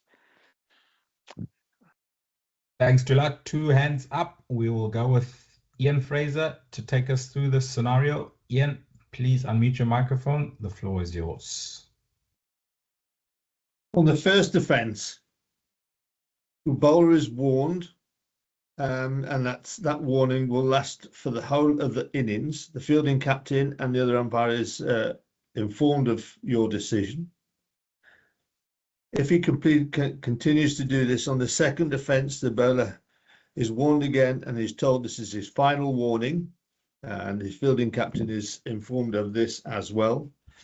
On the third offence, the bowler is removed from the attack, and he's not allowed to participate at bowling for the rest of the innings. You've informed the captain, the other umpire, and the other captain at the earliest opportunity, and the governing bodies will be reported to as well. Who shall complete the over, Ian? Oh, sorry. Yeah. Another bowler can complete the over, as long as it's not the bowler who bowled the last over, and that bowler that completes the over is not allowed to bowl the following over. Excellent. I'm happy with that thorough explanation. Dula, 8 out of 8. Are you happy? Yeah, happy. Then the penultimate question, Tom. It is, what action would you take for 4 marks if a bowler deliberately bowls a front foot no ball?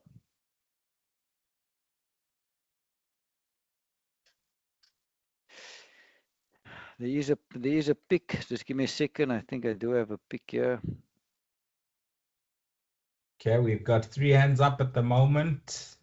Our usual suspects. I would love to see a new hand to answer this question. There are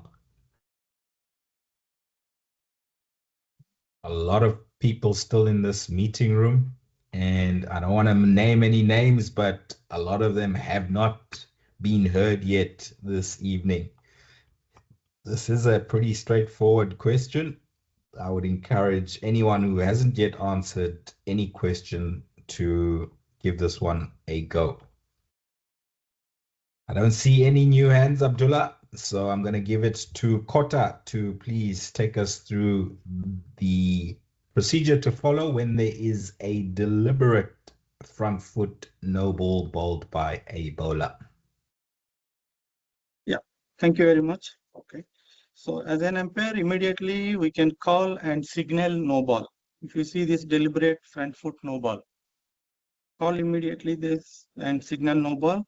And later on, when the ball become dead, just go to the captain of the fielding side and to suspend the bowler immediately from the bowling. Inform the other umpire, the co-umpire, for the reason for this action taken. Suspended bowler shall not be bowled again in the entire innings. That's all. These are the 4 points. Who is going to complete the over? Yeah, okay. So the over, the part of the over will be completed by any new faces shall not neither bowl any part of the previous over, any player, or allowed to bowl and also not allowed to bowl any part of the next over. Perfect. Well done, Kota. Great answer. Dula. Thank you. Last question, Tom. For 5 marks, what will you do when a player that went off the field to get treatment now comes back onto the field without either of the umpire's permission and then comes into contact with the ball? Okay, our usual suspects have their hands up, Abdullah. I'm just going to wait a few more seconds to see if we get a new voice to take us through this scenario. Quite a few people have been very quiet for the entire meeting, but I hope that the knowledge has been gained and they are able to answer correctly when the exam comes along. So no new hands, Abdullah. I'm going to give the chance to Priska to take us through the last question for the revision session. Okay, on this scenario, the player returning without permission and comes into contact with the ball in the field of play, the umpire will immediately call and signal dead ball. And then the umpire will award 5 penalty runs to the betting side. And also the runs completed by bettors shall be scored together with the runs in progress if they have already crossed at the instance of the offense. And the ball shall not count as one of the overs. And the umpire shall inform the other umpire and the captain of the fielding side, the bettors and the captain of the betting side will be informed of the reason for the action taken and inform and report the incident to the executive of the offending team as well as the governing body. Excellent, Priska. Just a small point of correction. The ball automatically becomes dead when the fielder who is returned to the field without permission comes into contact with the ball. However, it is good umpiring practice to call and signal dead ball because most umpires don't, most players don't know this law. But to be technically correct, you can say in your answer that the ball automatically becomes dead. Well done, Priska. Abdullah, is there anything else that we've missed out there? No, Tom, we've covered every single question. Fantastic.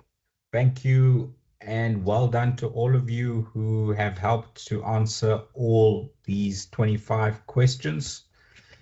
It has taken us a good part of 2 hours and 20 minutes to do so. The Cricket South Africa Level 3 exam is 120 marks and it is similar questions to what we have gone through today. There are 27 questions in total in the Cricket South Africa Level 3 exam. You have, according to the exam, 3 hours to complete the exam. So write as much as you can, but be quick in answering your questions. So what I'm going to do now for the rest of the lecture is I'm going to go through our course timetable and take you through to the end of our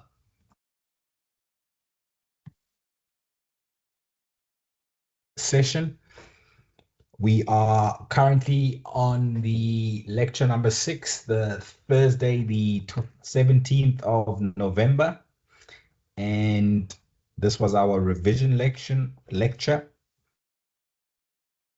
Steps to follow from here on in for the exams. Firstly, and very importantly, we need to know that members of Umpires Association in South Africa need to write their exam at their home association. So if you are part of Boland Cricket Umpires Association, you are welcome to join us for the lectures, but you need to write the exam at Boland Park when Boland Cricket Umpires Association next hosts their Cricket South Africa Level 3 exams. The dates and times that are set out on the screen are only for Western Province Cricket Umpires Association. So our exams are going to be on next week, Thursday, the 27th of November, starting at 6 p.m. or Sunday, the 30th of November, starting at 9 a.m. All these times are Central African time. So for those of you who are members of Western Province Cricket Umpires Association and will write with us, you need to write the exam physically, and the venue for our exams are going to be at Newlands Cricket Ground in the umpires viewing room. I will send a video to those of you who are going to be writing to show you how to get to the umpires viewing room. You also are not paying as members of Western Province Cricket Umpires Association. You do not need to pay an exam fee. All you need to do is you need to email training@wpcua.co.za informing me of when you are going to write the exam. Are you going to write on Thursday, the 27th of November at 6 p.m. or are you going to write on Sunday, 30th of November at 9 a.m.? So please, you need to alert me by email if you're a member of WPCUA, which date you're going to write on, and the venue will be the same for the two exams. It will be Newlands Cricket Ground at the umpires room. Now, what about the rest of the candidates who are not members of any umpires association in South Africa? They are welcome to write online with us. They need to pay an exam fee of either 400 rands for those in South Africa or $40 for those outside of South Africa. You will all write the online exam and you need to send me proof of payment to training@wpcua.co.za on or before Tuesday, the 25th of November at 6 p.m. For all of you who send proof of payment to training@wpcua.co.za, you will receive registration and system check emails from Exam Online on Wednesday, the 26th of November, latest 6 p.m., which would be 24 hours before your exam. For those of you who are writing on Sunday, the 30th of November, you will get your registration and system check emails from umpires from Exam Online on Saturday, the 29th of November at 9 a.m., which is 24 hours before your exam. After presenting this slide, I will go through a click-by-click demonstration of how Exam Online works. Those of you who have done the level 2 exam online with us, it works exactly the same way, but it's a good idea for you to sit through a quick demonstration of me taking you through click by click the login process, the system minimum systems requirements check process, and then Abdullah will act as my proctor and he will authorize me to go into the exam room. And then I will just show you a couple of tips as to how to navigate the exam room portal. We will endeavor to mark all of your exams latest by Monday, the 15th of December, and send your results out on that day. And for those of you who pass, you will receive your certificates by email individually on Monday, the 22nd of December. Please remember that to write Cricket South Africa's level 3 exam, you need to have a level 2 qualification from a cricket playing nation in the world. So those of you who have registered, you did send your level 2 certificates through to me. If you've been getting emails from me during this course, that means you're good to go. If you have not yet sent through your level 2 certificate and you haven't been getting emails from me, then obviously when you pay your exam fee, you must also then send your level 2 certificate for me to know that you are a valid level 3 candidate. So I am now going to unshare the presentation and I'm going to share my screen, and I'm going to share the exam website. This, ladies and gentlemen, is Google Chrome. This is the web browser that is recommended by Exam Online to use. Firstly, before I do that, I'm going to go back to the presentation and I'm going to show you what the emails look like from Exam Online. So top left-hand corner of the screen is the registration email that you will receive 24 hours before your online exam. That registration email gives you the link to the exam website. It also gives you your user ID and it also gives you your password. It also confirms your exam time, and your exam time will be stated in your time zone, and it will also give you a login time. Now, depending on the number of candidates who are participating in the online exam on Thursday, the 27th of November, as well as Sunday, the 30th of November, if there are less than 20 candidates, then we will open the login time to start 15 minutes before the scheduled start of the exam. If there are more than 20 candidates, then we will schedule the login time to be 30 minutes before the start of the exam. This screenshot is from April 2025, when we had about 80 candidates writing the level 2 exam. So that's why the login time was 30 minutes before the start of the exam. The second email that you'll receive is a systems check email.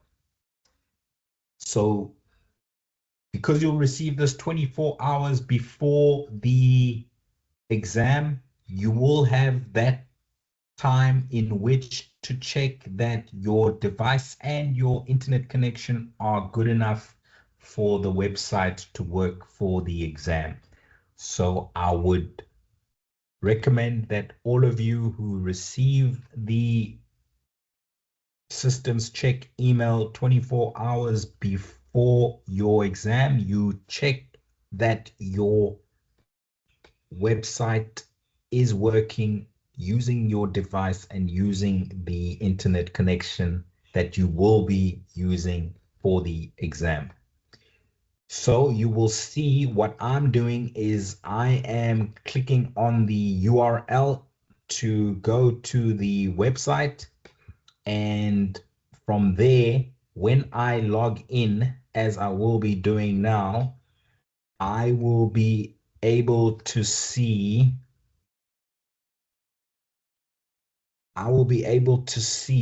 the system check. So you can do the system check up to 24 hours before your exam, but also when you log into your exam, you will do another system check. So I am only going to do it once to show all of you how it works, and Abdullah will be my proctor to let me into the exam room. So this is just a demo. The questions that you will see are not the questions that you will get in the actual Cricket South Africa Level 3 exam. I am able to log in from 5:30 p.m. South African time, and I am able to write and attempt the exam up until 11:59 p.m. tonight. So I click on Start Exam, and now in the background, it is getting everything ready. There's a privacy policy that you need to read, agree to, and then click to proceed. And there are terms and conditions. They want to know my location, and I will say allow while visiting the site. And we need to accept and continue. The terms of use say that this exam is conducted through remote proctoring. Your photo will be captured and your screen will be shared and recorded. Your audio and or your video might be recorded for future reference. Accept and continue. Now it's going to take us through the minimum systems requirement check, and we need to click on begin process. Depending on your internet connectivity, it might take a long time to take you through the check. It might be quick. You can see that my internet connection was verified. Now it wants to check my microphone, and I just need to make sure that it is using my MacBook's microphone, not my headset, and allow while visiting this site. Microphone check successful. Now we move on to the camera, and we just need to allow, and then it's going to take a picture. When we take this picture, we need to fill the entire red zone with our face. And please make sure that your eyes are open. Please make sure that you are looking straight at the screen, not sideways, not down, not up, because this picture that you take now is going to be used as the base to what the proctor, the artificial intelligence automated proctor, sees. So if you are not in this position the whole time, it's going to say that your face is not recognized. Okay. And I'm going to close my mouth as well when I take the picture.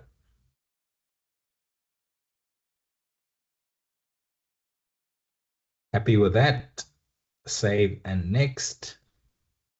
Now it needs us to take a picture of our ID. So it needs to be a picture ID, and it needs to be readable. So I don't have my driver's license with me. You can use a driver's license or a government ID or your passport. Just navigate it such that it is taking up most, if not all, of the screen, and it focuses and words can be read, so we can read your name on it, and then we capture my ID. That's a little bit blurry, so I'm going to click again. Please try and make it as clear as possible, because we need to verify that it is you that is on the picture and your name is legible. That's a little bit better. I will say save and next. So now we need to be able to share our screen, and we need to share the entire screen. Google Chrome is requesting to share the screen. We go allow, and we click on the screen that is being shown. Don't click on Window tab. Don't click on the Chrome tab. We need to share the entire screen, and there we share the entire screen. Now it's taking us through our last test, and it may take between 2 and 3 minutes depending on your internet speed. And you can remove this little notice at the bottom. It says exam.hostexam.net is sharing your screen. Do not click on stop sharing. You need to click on hide. Okay, and there you see the screen disappears. Now it says that your device is all set for the online proctored exam. Let's initiate the authorization process. When I click that, then it is calling Abdullah or myself, who are going to be the proctors for the exam. And the proctor is going to ask me to show him my room to ensure that I am alone. I don't have my phone with me, and I don't have any other equipment that I could use in the exam.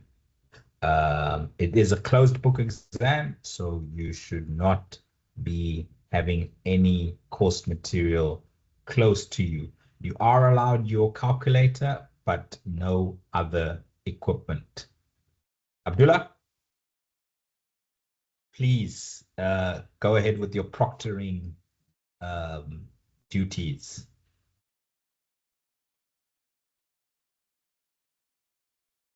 Okay, I can't hear you on my side, Abdullah. I don't know if you're on mute on the website. So Tom, testing. I can hear you now, Abdullah. Okay. So I'm first going to double check your details, verify your ID to see that it is you. So done doing that now. Looking at you, I'm looking at your ID. Your ID looks a bit blue. But yeah, it is you. Mr. Tom, can you show me your room, please? I need to check that you're alone in the room. And swivel your camera that they see there's nothing else in front of you, like books, laptops. Just a messy room, Abdullah, but I do have a second screen in here. Candidates are not allowed to use a second screen for the exam. Mine, as you can see, is off. We would prefer if you don't have a second screen at all.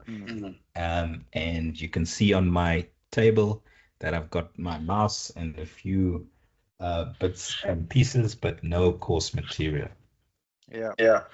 And no paper and a calculator is allowed. Correct. Thanks, Dula. Yeah. So I'm now going to authorize you, Tom. Perfect. Once Abdullah has authorized me, it says on my screen, you have been authorized. Best of luck with your exam, and I can click begin examination. Quite importantly, if you are authorized into the meeting room before the scheduled start time of the exam, you will not be allowed to start the exam immediately. You will still have to wait until the exam start time. So my exam start time was 6 p.m. So it should let me immediately into the meeting room since it is now 8:44 South African time. before I can start, it gives me all the rules and regulations for the exam. And what we have done is for the online candidates, we are allowing you 225 minutes, which is 3 hours and 45 minutes for level 3, because we recognize that some people are quite slow in typing, slower than they write. So we're giving a little bit of extra time.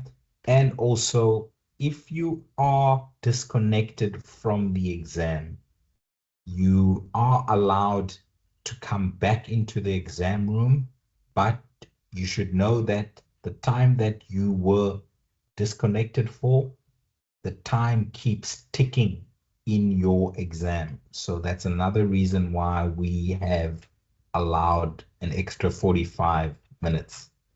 So please read all of these instructions carefully before clicking on begin exam.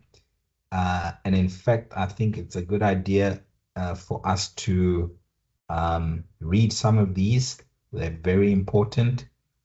Copying and pasting of answers is strictly prohibited, and the examination system will not accept it.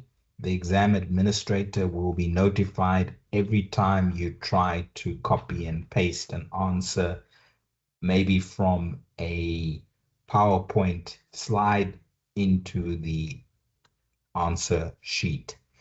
Taking screenshots of the exam is also strictly prohibited.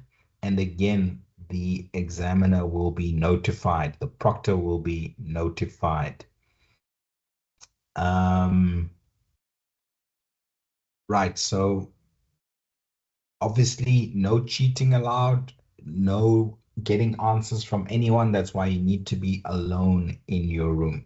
So let me click on begin examination, and there are 27 questions, and you will see immediately when you start that there is a timer at the top of the screen, and that is counting down from 3 hours 45 minutes to 0.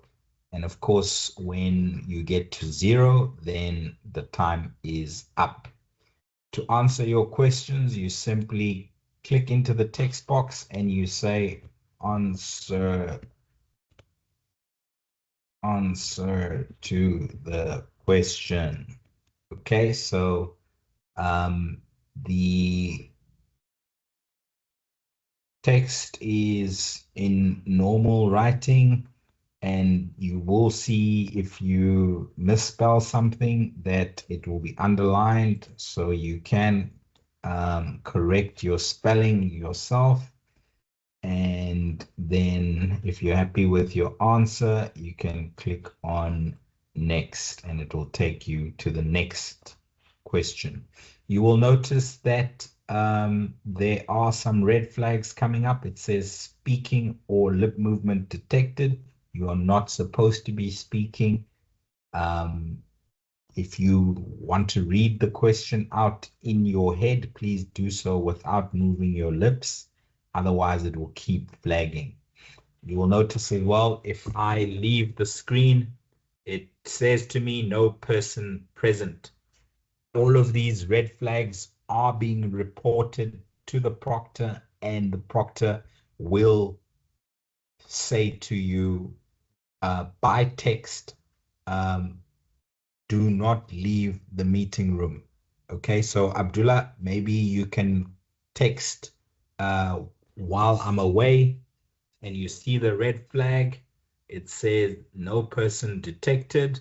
Abdullah, please type into the chat box, Tom, do not leave the exam room. This is your first and final warning. That is how the proctor will communicate with you, and you need to abide by any instructions given by the proctor. Abdullah, are you still there? Are you able to type a message to me to give me a first and final warning? There we go. So the proctor will be communicating with you if required, not by voice, The voice is only during the authorization phase. After the exam starts, then you will communicate with the proctor by text. Apologies, sir. I won't do it again. Okay. Won't do it again. Okay. Now, what happens if you do need the toilet? There is a functionality for you to request a bio break. It is one of these buttons, if I'm not mistaken. What I'm going to do is I'm going to close this live chat.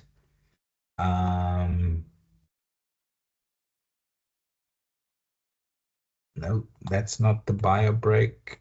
No, that's not the bio break. This is the live chat to bring it up.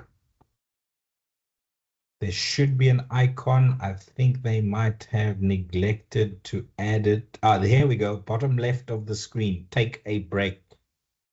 Okay, so you don't need to ask. You are allowed 2 3-minute bio breaks during the exam. Please make sure you don't take longer than 3 minutes. Otherwise, it will flag to the proctor that you've been gone for more than 3 minutes. So please, once you get back, you click on resume and you can continue with the exam. Okay, so when you are answering questions, just make it nice and easy for the proctor or the examiner to mark your script. If they ask for 4 modes of dismissals, then you can write 1, mode 1, 2, mode 2, 3, mode 3. Obviously, these are not correct answers. I'm just typing, and then next. If you are not sure of an answer to a question, you can say, oh, hang on, I'm going to mark this one for review, and you can see that it's not green, it's blue, and I will know that I need to come back to it later. Question 4, answer 4. I'm just going to quickly fly through everything and then I'll submit the exam. Please make sure that you click on next and not submit exam when you want to go to the next question. So next and not submit exam. Okay. If you do click on submit exam by mistake, then you can contact myself or Abdullah on WhatsApp and say, Tom, I clicked on submit exam by mistake, and then I will go into the back end of the system and I will change your status of your exam from submitted to busy. And then once I've changed that status, then you can log in again and you will carry on from where you left off. But please, we've asked the designers of the website to move the submit exam button away from the next. They used to be right next to each other. Now there's a little bit of space. And also, if you've got the chat box open, then the submit exam is actually covered. So maybe that's a safe way of making sure you don't click on submit exam. Okay, let me submit the next answers. And then I'm going to show you an attempt at copying and pasting. And also I'm going to show you an attempt at navigating to a different screen. You're not supposed to navigate away from the website during the exam. So if you tried to possibly copy and paste something from a different screen, the bowler bowling from behind the stumps. Let's just try and copy and paste that and paste it into an answer. Control C, I go back to the website. It's going to give me a warning. Where is my exam screen? Here it is. It says you're not allowed to navigate away from the screen. 2 more attempts will lead to disqualification from the exam. Okay, so please, we allow you those 2 incorrect attempts because it might have been an honest mistake. We say got it. Now I try Control V. You see, it did not paste anything. Even though I copied and pasted, it does not paste anything. Okay. And the proctor will be alerted to the fact that you tried to copy and paste. Do not copy and paste anything. Okay, just type into the chat box or into the answer sheet. Okay. Answer, I'm just gonna go through.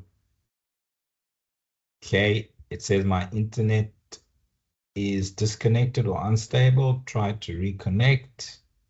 Okay, I've never had that issue before. Let me click on exit.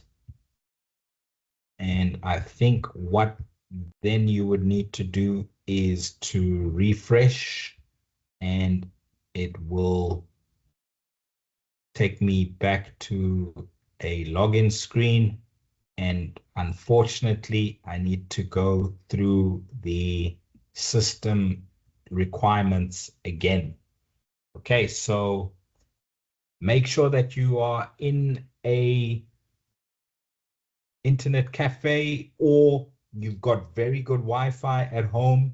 The place that you are writing the exam needs to be quiet. Nobody else with you. So please go to a library if you do not have good internet access at home, and make sure you're alone in the library. It is, as you can see, quite annoying to have to do everything again from the start. But if I'm not mistaken, you don't have to be authorized into the meeting room again by a proctor when you go in for a second time. Okay. It is frustrating, but that is why we are allowing you more time than the 3 hours that are recommended by Cricket South Africa. Okay, can hide that. Just checking that everything is working, and then it will let me through. You need to have at least 8 gigabytes of RAM, and it says we are all good. And then yes, it does alert the proctor that you need to come back in. Abdullah or myself, we won't ask you to show us the room again. We will merely let you back in automatically. Abdullah, can you let me back in so that I can show the candidates that I don't have to start all over again? My exam will be from where I left off. So it's just getting me back into the exam room, and I will continue from where I left off. You need to read and understand the exam instructions again. Click begin, and you'll see that 1, 2, 4, 5, 6, 7 have been answered. 3 has been flagged for review, and the time is carrying on from has been carrying on while I was disconnected. So, ladies and gents, I don't want to leave us hanging for too much longer. I think you all know how the system works. I'm just going to submit exam. It does tell you that I haven't answered 21 questions. It does tell me that I've marked one for review.